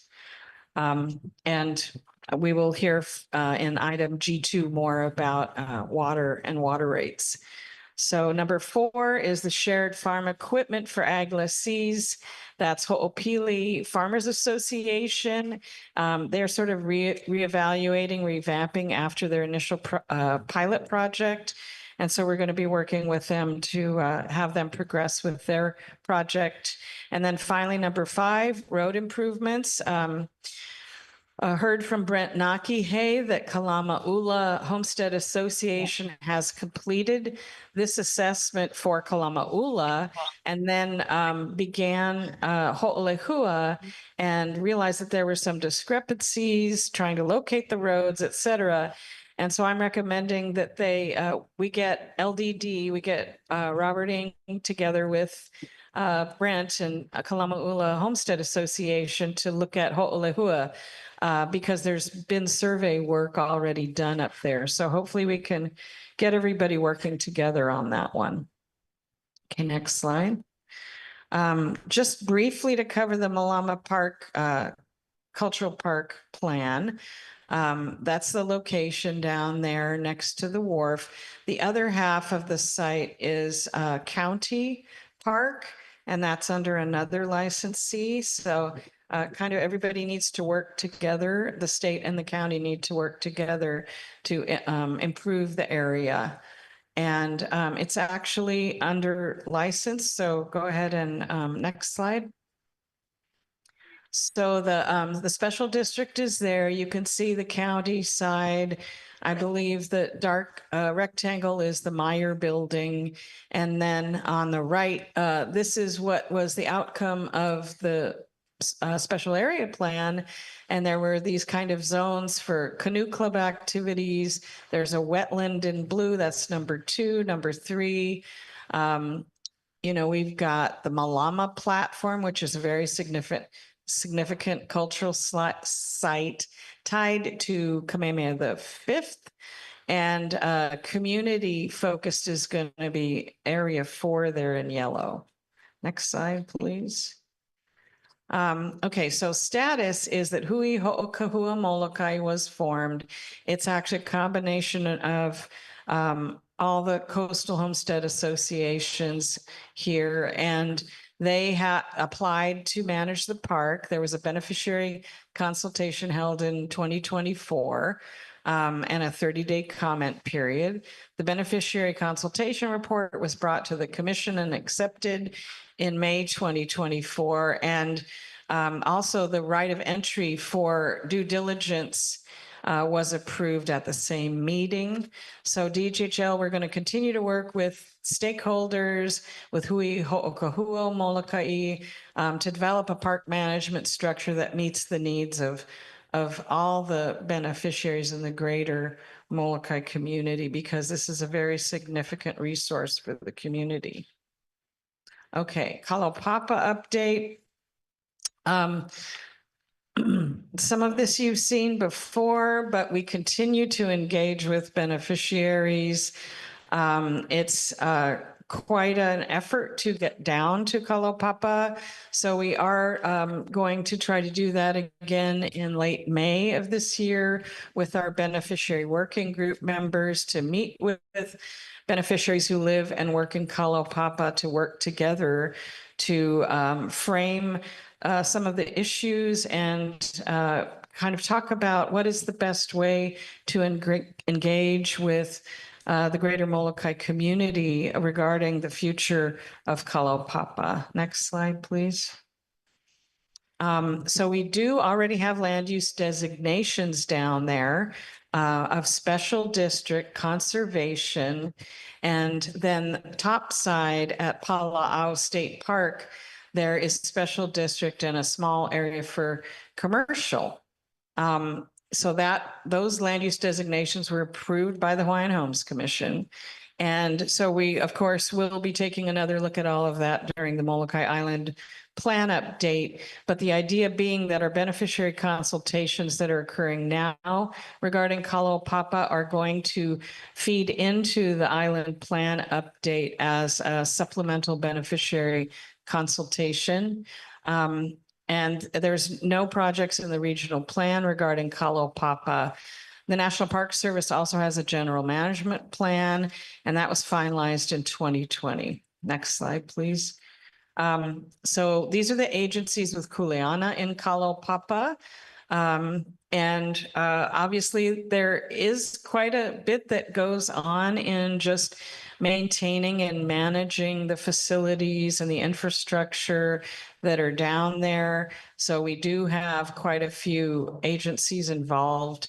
DHHL has a general lease arrangement with the National Park Service. So the National Park Service has site control. But there's also the Department of Health, who is still the administrator of Kalawao County, and the patient rules are still in effect as long as there are patients that are entitled to reside in Kalaupapa that are with us. Maui County has a mutual aid agreement for emergency response. Again, we have been engaging with stakeholders, with agencies. There was a meeting held in October of 2024 to update folks topside with what's happening right now, and what the needs are in Kalaupapa and how the agencies are coordinating with each other. Also, how to best communicate these issues with stakeholders in the broader public. And DHHL's role has mainly been in advocating for community outreach that meets the needs of our beneficiaries as key stakeholders. Next slide. So next steps, we're continuing to work with the Hawaii Alliance for Community-Based Economic Development to improve how we engage with beneficiaries on this very sensitive issue. We know our beneficiaries are very passionate about the future of Kalaupapa. We want to continue to engage with beneficiaries living and working in Kalaupapa as well. And we really want to help them communicate what life is really like in Kalaupapa. And many of them have been caretakers down there for generations. So we want to honor that. And then we're hoping to start wider conversations later this year. And we also want to participate in the transition planning meetings and assist the other agencies and coordinate as far as messaging and doing outreach to all stakeholders, but particularly advocating for our beneficiaries. Next slide. And just briefly to remind, this is the Hawaiian Homes Commission's criteria for participation in beneficiary consultation until we're ready to open it up to the wider community. Next slide. Okay, briefly, we're going to go, we have a presentation. Go ahead, next slide. On our Molokai Coastal Homesteads Community Resiliency Plan. And we have Cody Winchester from Group 70 who's going to present the next slides. And we'll get through these as quickly as we can. Cody, take it away. Mahalo, Nancy, and thank you, commissioners, for inviting us to speak on this plan today. This plan was made possible through a National Fish and Wildlife Foundation, National Coastal Resilience Fund. And this funding was put towards a resilience plan for the coastal communities of Kalama'ula, Kapa'akea, and Kamiloloa. This is really just the first part, our first phase of this plan. This funding goes towards the community capacity building and planning portion. This would then open up future funding opportunities for actual site assessment, design, permitting, and then actual implementation of the plan. Next slide, please.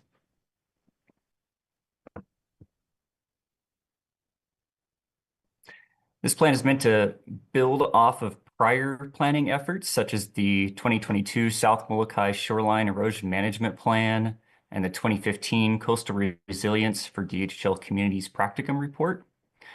It conducted a wide technical analysis of homestead assets, so items like roads, infrastructure, homes, cultural sites, fish ponds, etc., as well as the range of hazards that could impact the area, such as flooding, sea level rise, erosion, wildfire, and then which specific assets were most vulnerable to those hazards.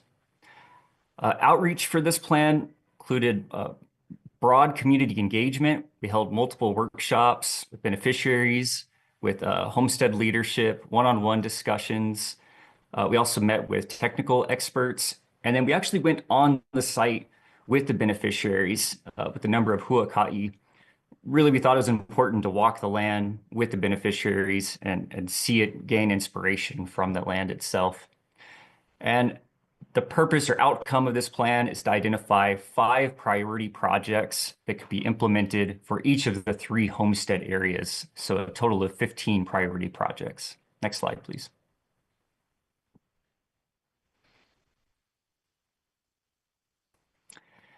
Now, an aim of this plan was for it to be accessible for the beneficiaries, to be a very user-friendly plan. And we wanted that technical analysis to reflect that. This is an example of one of the products that we made, taking complicated technical information and trying to present it in an approachable way. So this one really illustrates that what happens along the coastline, what beneficiaries are seeing, is really the result of everything happening in the entire Ahupua'a. So this shows the hydrology cycle of the Kalamaula area. Next slide, please.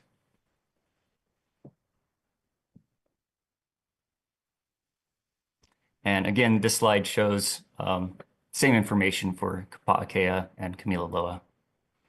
Okay, next slide, please.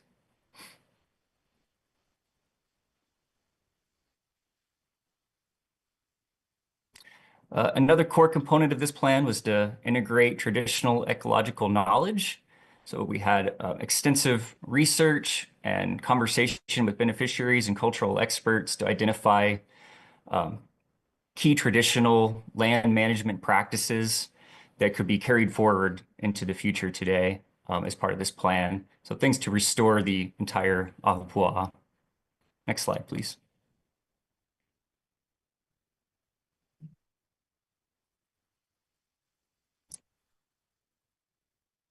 And again, another visual illustration of Hawaiian socio-ecological zones to illustrate those traditional land use practices.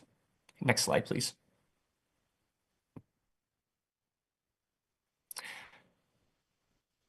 We've conducted extensive community outreach for this plan. That included meetings with the homestead associations, workshops that we held with beneficiaries, meetings that we held with technical experts, our huaka'i on site. This shows that the consultation really began back in March of 2024, so a little over a year ago, and we've had many, many meetings. The key beneficiary consultation meetings where we went to the community are shown in red. Next slide, please. These beneficiary workshops are really meant to be interactive, included a lot of interactive mapping activities where folks could actually draw on the maps, fill out matrices, identify issues in their own community, note those down on the maps and figures. And then we explored a number of resilience building options that were available.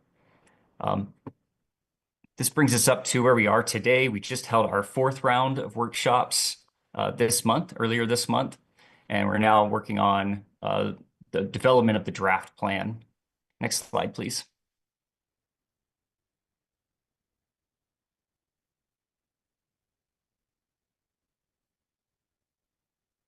As I mentioned, a big part of this outreach was the huaka'i, actually walking the land with the beneficiaries. We really thought this was important Some of the items that we looked at were roadways, existing infrastructure, the gullies and waterways, land cover, and the various types of issues that were identified by the beneficiaries that were there, but really drawing connections between what they were seeing on the maps to the land itself.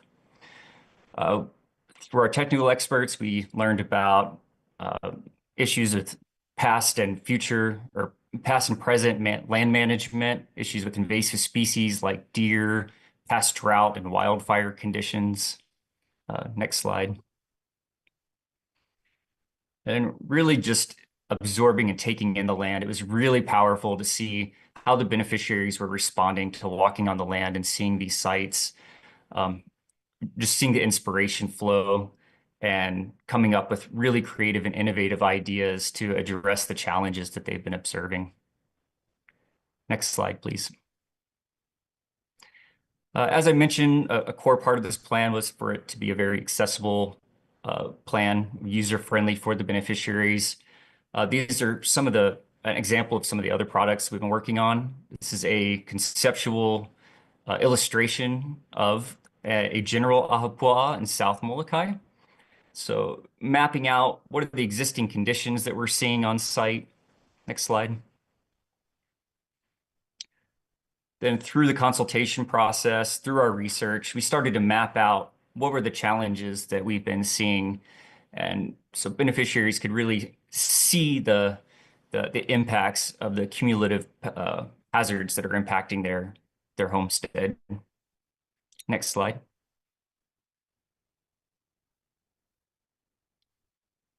And through the process, we identified a number of potential mitigation projects and began to map those out.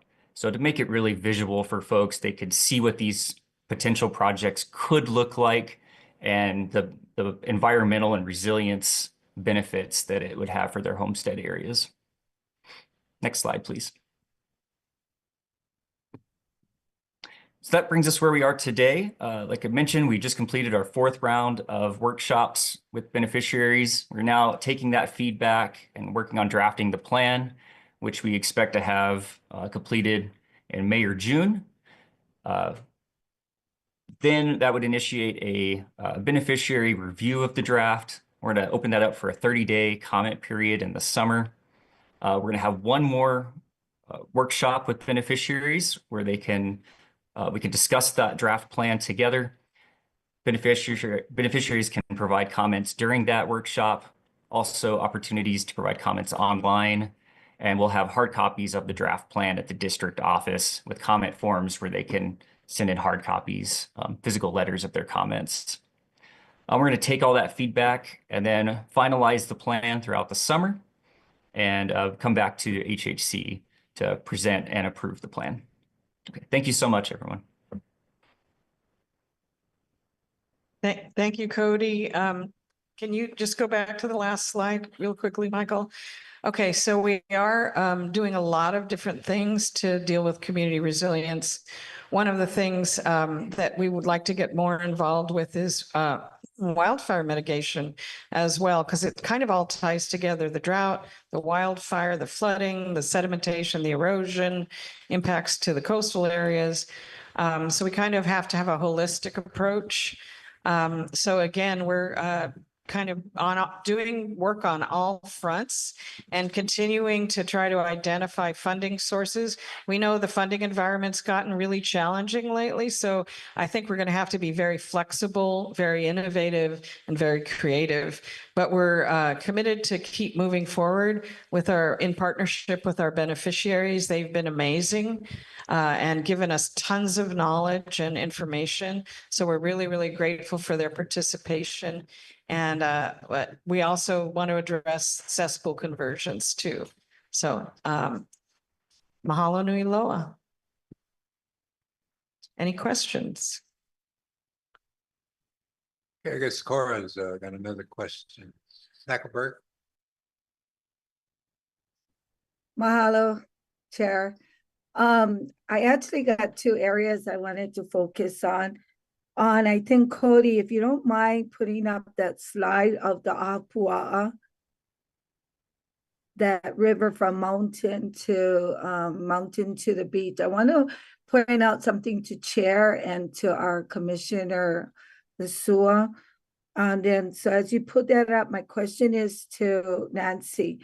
Nancy, have you folks engaged in looking at ocean intervention, like some sort of whether it's stone wall, I don't know what the rules are around the ocean, but some sort of putting some sort of structure, whether it's natural or some sort of. So what happens, Chair, just to give you a little bit idea, when it rains, I don't know how far you guys go up to Molokai to look at if there's major illegal diversion of water that happens in the mountain, because not only this area where we have our Homestead place, but all over even the east side and right outside of Onoli'i Park, major problems with debris that comes across the road. But in this situation, the reason I ask is that when there is a major storm and you got King Tai at the same time, this residential area is getting hit both ways. I don't know if you ever seen those videos, but they're getting hit from the water coming from the ocean and the water that is from the river. It does not contain, that river flow doesn't contain, it makes its way towards the residential area. So you're getting hit both from the mountain and the ocean. And it looks like a big old swamp area. So, a lot of monies, both the state, the county, and DHL has been putting a lot of money into this drainage system. You should count how many money went into this drainage system. And so unless we somehow get a retainer of some sort of retained wall of some natural thing in the ocean, this residential people are just getting banged. So that was one thing I wanted to bring to your attention. The other thing I wanted to bring to your attention is let's go back to Ualapu'e project, because Nancy, you went and showed that Ualapu'e map, because that's important to give our commissioners an idea, visual idea of what's going on. And that map, you should put 2 maps up there, because commissioners, we got allocated almost $500,000 to do a major study, and many work was put in place. In some of the discussion that Nancy had showed, she had showed a lot of work of other places like Malama Park. She should also indicate all the work that the department had put in, the community beneficiary had put in to everything. So what work came into here is that the community, when we first, that $500,000, dollars that went into this project, we looked at the whole 400 plus acres. We came down with a proposed settlement plan of 30. The original project was for 175. Yeah, we didn't know because we didn't take a dive in what really was on the land. So we came up with 40, with 400 plus, maybe we could put in 175. That wasn't realistic after we took a dive into what was really the meat of the property. So going down, we came out with 30. From 175, we came out with 30. Now this is $500,000. Then we went down where the yellow area are. The settlement plan proposal was at 30. Now this yellow part is, I think, maybe 12, down to 12. So when we talk about the process, yeah, we never have, the champion on this is Ahanui. Ahanui never was, there was no consultation. with the champion and with your department chair as to the changes, the possible changes between 30 to 10.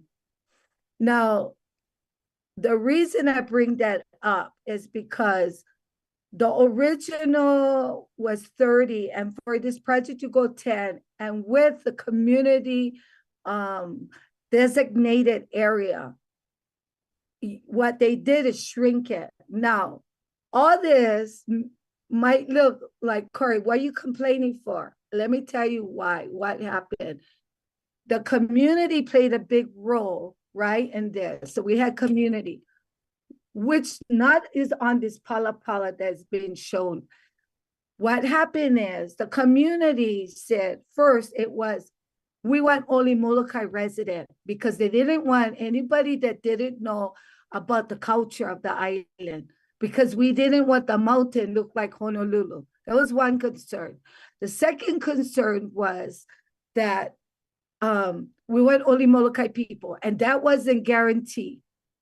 What might be a possibility is what their amendment to the ruling is. So temporarily, in my mind, because there was no consultation or discussion between the champion and the planning department on the changes between the 30 settlement plan proposed to whatever this yellow thing that is now brought to your attention. We weren't aware of it. So with that being said, not only this is what the beneficiaries had to do, the champions. We then looked at 6 different areas on the island in the Mana'i area. Come out to find out all that area has really bad flooding, which is really true, commissioners. So now we right back to Ualapui. So we've been doing all these jumping through hoops. The people on the wait list is who I'm talking about. Versus the community. The community people was all leasees. Majority of them was already leasees who got their land, but not from the Ahapua'a of Manae, or from Ho'olehua, or from Kanakakai. Very few was from Manae. The one that was really was the residential that is non-Hawaiians. So, and you had some Hawaiians, I mean, you know, a mixture. But the point I'm trying to make, commissioners, is that the champions, and which is waitlisters, had done a lot of work on this project, and it doesn't reflect with the report that is being presented in front of you. The waitlisters had been in conjunction with DHHL, which we have good relationship with Andrew Choi and with G70. But when you show these kind of updates, let's really be transparent of what the beneficiaries, waitlisters have really done to make this thing work, to put them on their land. Let's get that straight. I'm really sorry, but I know there's a lot of work, but we need to really look at the transparency and what the waitlisters, they've been busting their butt just to get their foot on their land. And now we got these sheriff, whatever his name, I'm sorry, he did a really good job with trying to define what is the difference between the police involvement and DHHL's security. Well, this is what we need to do. Not every place our community going to agree. There will be times where there will be opposition that sometimes, Chair, sometimes you just got to do your job. You just got to push through the opposition. I think our people, the waitlisters, have done more than what they supposed to have done. They have gone beyond what they're supposed to do. And that paperwork and all that information should be reflected on this report. And it's not. The accuracy is not. So commissioners, you guys supposed to get our back. I'm holding you accountable to get accurate information from our developers. Thank you, Cora. Thank you very much. Okay, thank you. Chair, can I just respond briefly? Hey, Kalamai, Cora, in it, trying to shorten the PowerPoint, I omitted the plan, the Kuleana Homestead Master Plan for Ualapu'e. It is discussed in the submittal, though, in detail. And the maps that were shown there were just reflecting the land use designations on the books right now in the Molokai Island plan. Nothing has been changed. Okay, the commission has not yet changed the land use designations based on the Ualapu'e master plan, but that does not take away from the fact that there is Ualapu'e Kuleana Homestead master plan. I'm sorry that the graphic wasn't included in the PowerPoint, but it is discussed in the submittal. So please take a look at the packet and at item G1, and you'll see that, that information in there. Why don't you be with her and clarify? No, Chair, just for the time. Thank you so much. Thank you, Cora. We're moving on. Thank you for your comments. Okay, next item. Aloha, Commissioners. Item G2 for information only. Planning Office is going to give an update on Molokai water projects and issues. With you today is the department's water resource specialist, Shari Ka'anana, who will be giving the presentation. Also online is Dr. Jonathan Mikeke Scheuer, who will be available for any questions as well. Thank you. Thank you, Andrew. Okay. Aloha mai kako, Chair and Commissioners, and our beneficiaries. Thank you for coming out. Shari Ka'anana, Planning Office Water Program Specialist, presenting an update on our Molokai water projects and issues. So in furtherance of our water policy plan, priority goal number 1, which is shown here, we want to ensure that we present all these updates for our various homesteads across the Paina. And then this is just a map of Molokai. Today we are focusing on this island. So we'll be providing a quick overview of the written submittal and then focusing on water meters on the Ho'olehua system, additional groundwater reservations that will be granted by the Commission on Water Resource Management, and then the Commission on Water Resource Management's practitioner seat, and finally our latest water law training. So the submittal is broken into 7 different parts. It goes over the DHL water demands and reservations, an update on the Department of Ag's proposed water rate increase amendment for the Molokai irrigation system, and the changes in the state's permitting process for well construction pump installation permits. Next slide, please. So today I'll just be focusing on the 4 in blue, and the rest of the submittals are in the written packet. So pictured is the Ho'olehua water system that serves many beneficiaries on Molokai. We own and operate this system, and it is the largest water system on the island. In 2021, the Water Commission granted DHHL a water use permit for the use of 0.595 million gallons a day. This was an improvement from the previous water use permit from 1990 that was only 0.367 million gallons a day. This allocation amount was significantly less than the amount of water that was being used at the time. In the 2021 water use permit, the amount was based off of the 12-month moving average that was based on data from 2019. So the 12-month moving average is the average amount of total pumping from the 2 wells, the Ku'ulu wells that serve the Ho'olehua water system. And this is the amount pumped at the time and was set as the allocation for our use. However, in 2021, we had new flow meters installed. So flow meters are devices that assist us in calculating this 12-month moving average. And it determines that the 12-month moving average was actually closer to 0.513 million gallons a day, meaning that there was water available at most for 136 water meters. So 1 water meter is 1 new homestead lot. For the full build out of DHHL's planned homestead lot developments, this includes Naiva, Ho'olehua scattered lots, Kalama Ulamauka, which Kalani and Nancy sort of touched a bit upon. We will need water for at least 211 new homestead lots. So we estimate that currently the Ho'olehua water system cannot provide water for 75 of the future planned lots in Kalama Ulamauka that would need to connect to the Ho'olehua water system. In 2024, while the district office did not receive any residential meter requests, there were 2 requests for agricultural water rates. And for an existing lessee that already has 1 meter for potable water use to receive an agriculture water rate, they would then need to be issued a separate meter. And this is because billing rates can't be separated if there's only 1 meter being used for 2 different rates. And also because lessees would need to ensure that they install a backflow preventer.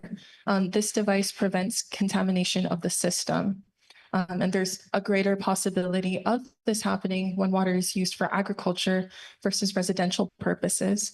So for public health safety, this is crucial. However, as I reviewed in the previous slide, we're already short about 75 meters for future buildouts. And we cannot do first come, first serve, as this would result in current lessees benefiting at the expense of waitlist applicants who are waiting for an opportunity to receive a homestead lot on Molokai.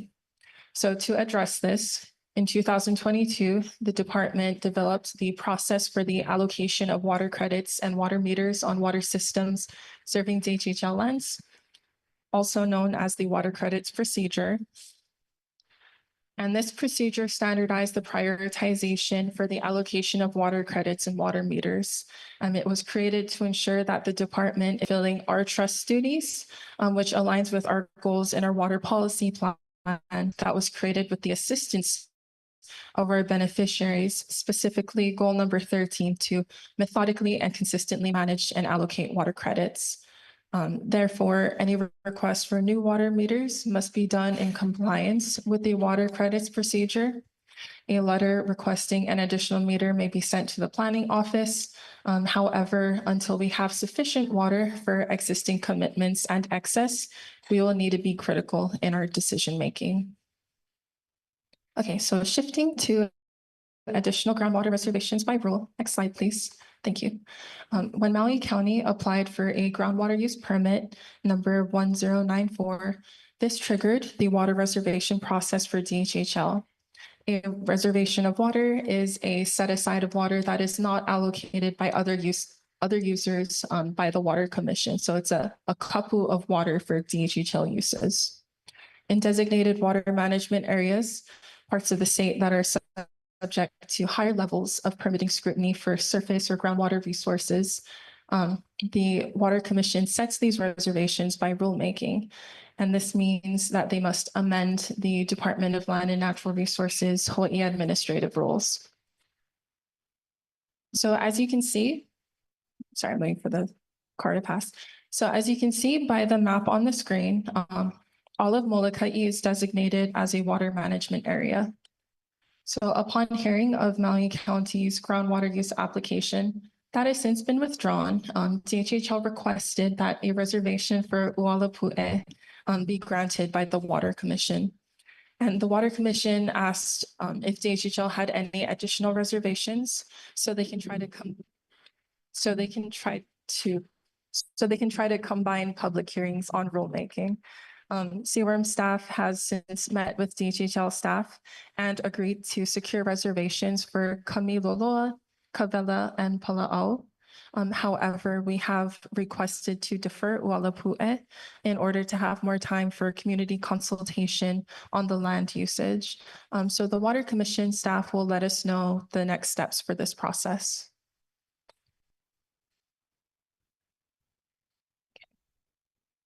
So the Water Commission is composed of 7 seats, and at least one of those 7 seats on the commission are required by law to be filled by someone with substantial experience and expertise in traditional Hawaiian resource management techniques and in traditional Hawaiian riparian usage. So this seat is also referred to as the Lo'ea seat. And it was previously held by Neil Hannes, whose term ended on June 30th, 2024. After significant disputes over this past year, Governor Green has announced the nomination of Hannah Springer on March 27th. She is a Kanaka Maoli descendant of Ka'upulehu and is a well-known leader. On April 11th, the Committee on Water and Land unanimously adopted the measure. So timing for the floor vote by the Senate for her confirmation is still unknown. Okay, last but not least, our water law training. In June of 2022, the Hawaii County Council considered a charter amendment that would require a seat on the Hawaii County Board of Water Supply to be a DHHL beneficiary. And while this proposal did not survive a second reading, what it did do was it fostered significant discussion and conversation amongst our beneficiaries. And beneficiary leadership suggested to have a specific training for our beneficiaries on how to apply to and serve on these water-related boards and commissions. So in collaboration with the William S. Richardson School of Law's Kuhuliau Center for Excellence in Native Hawaiian Law, we have completed 5 cohorts with participants from across the Pai'aina, and we just completed our last cohort last Monday, and Commissioner Nevis was there. It was great having you and your family. I recommend everyone applying to these.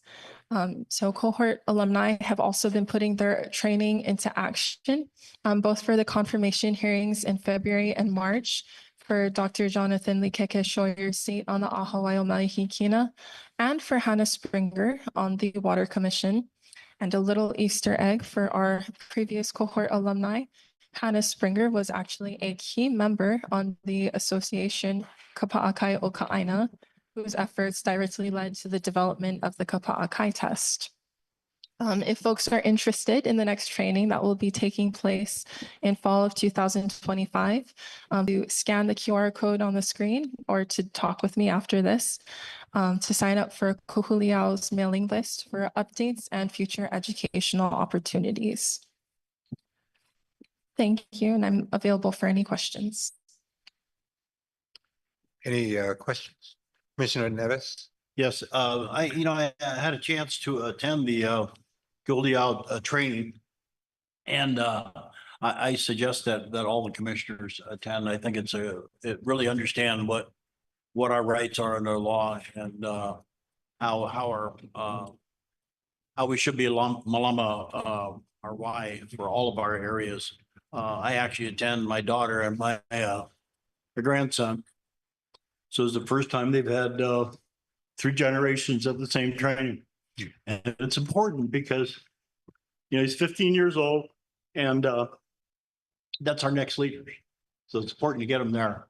So for you that are beneficiaries, you have successors. Get your successors involved because we need your voices in these types of things when it comes to water for all of our developments.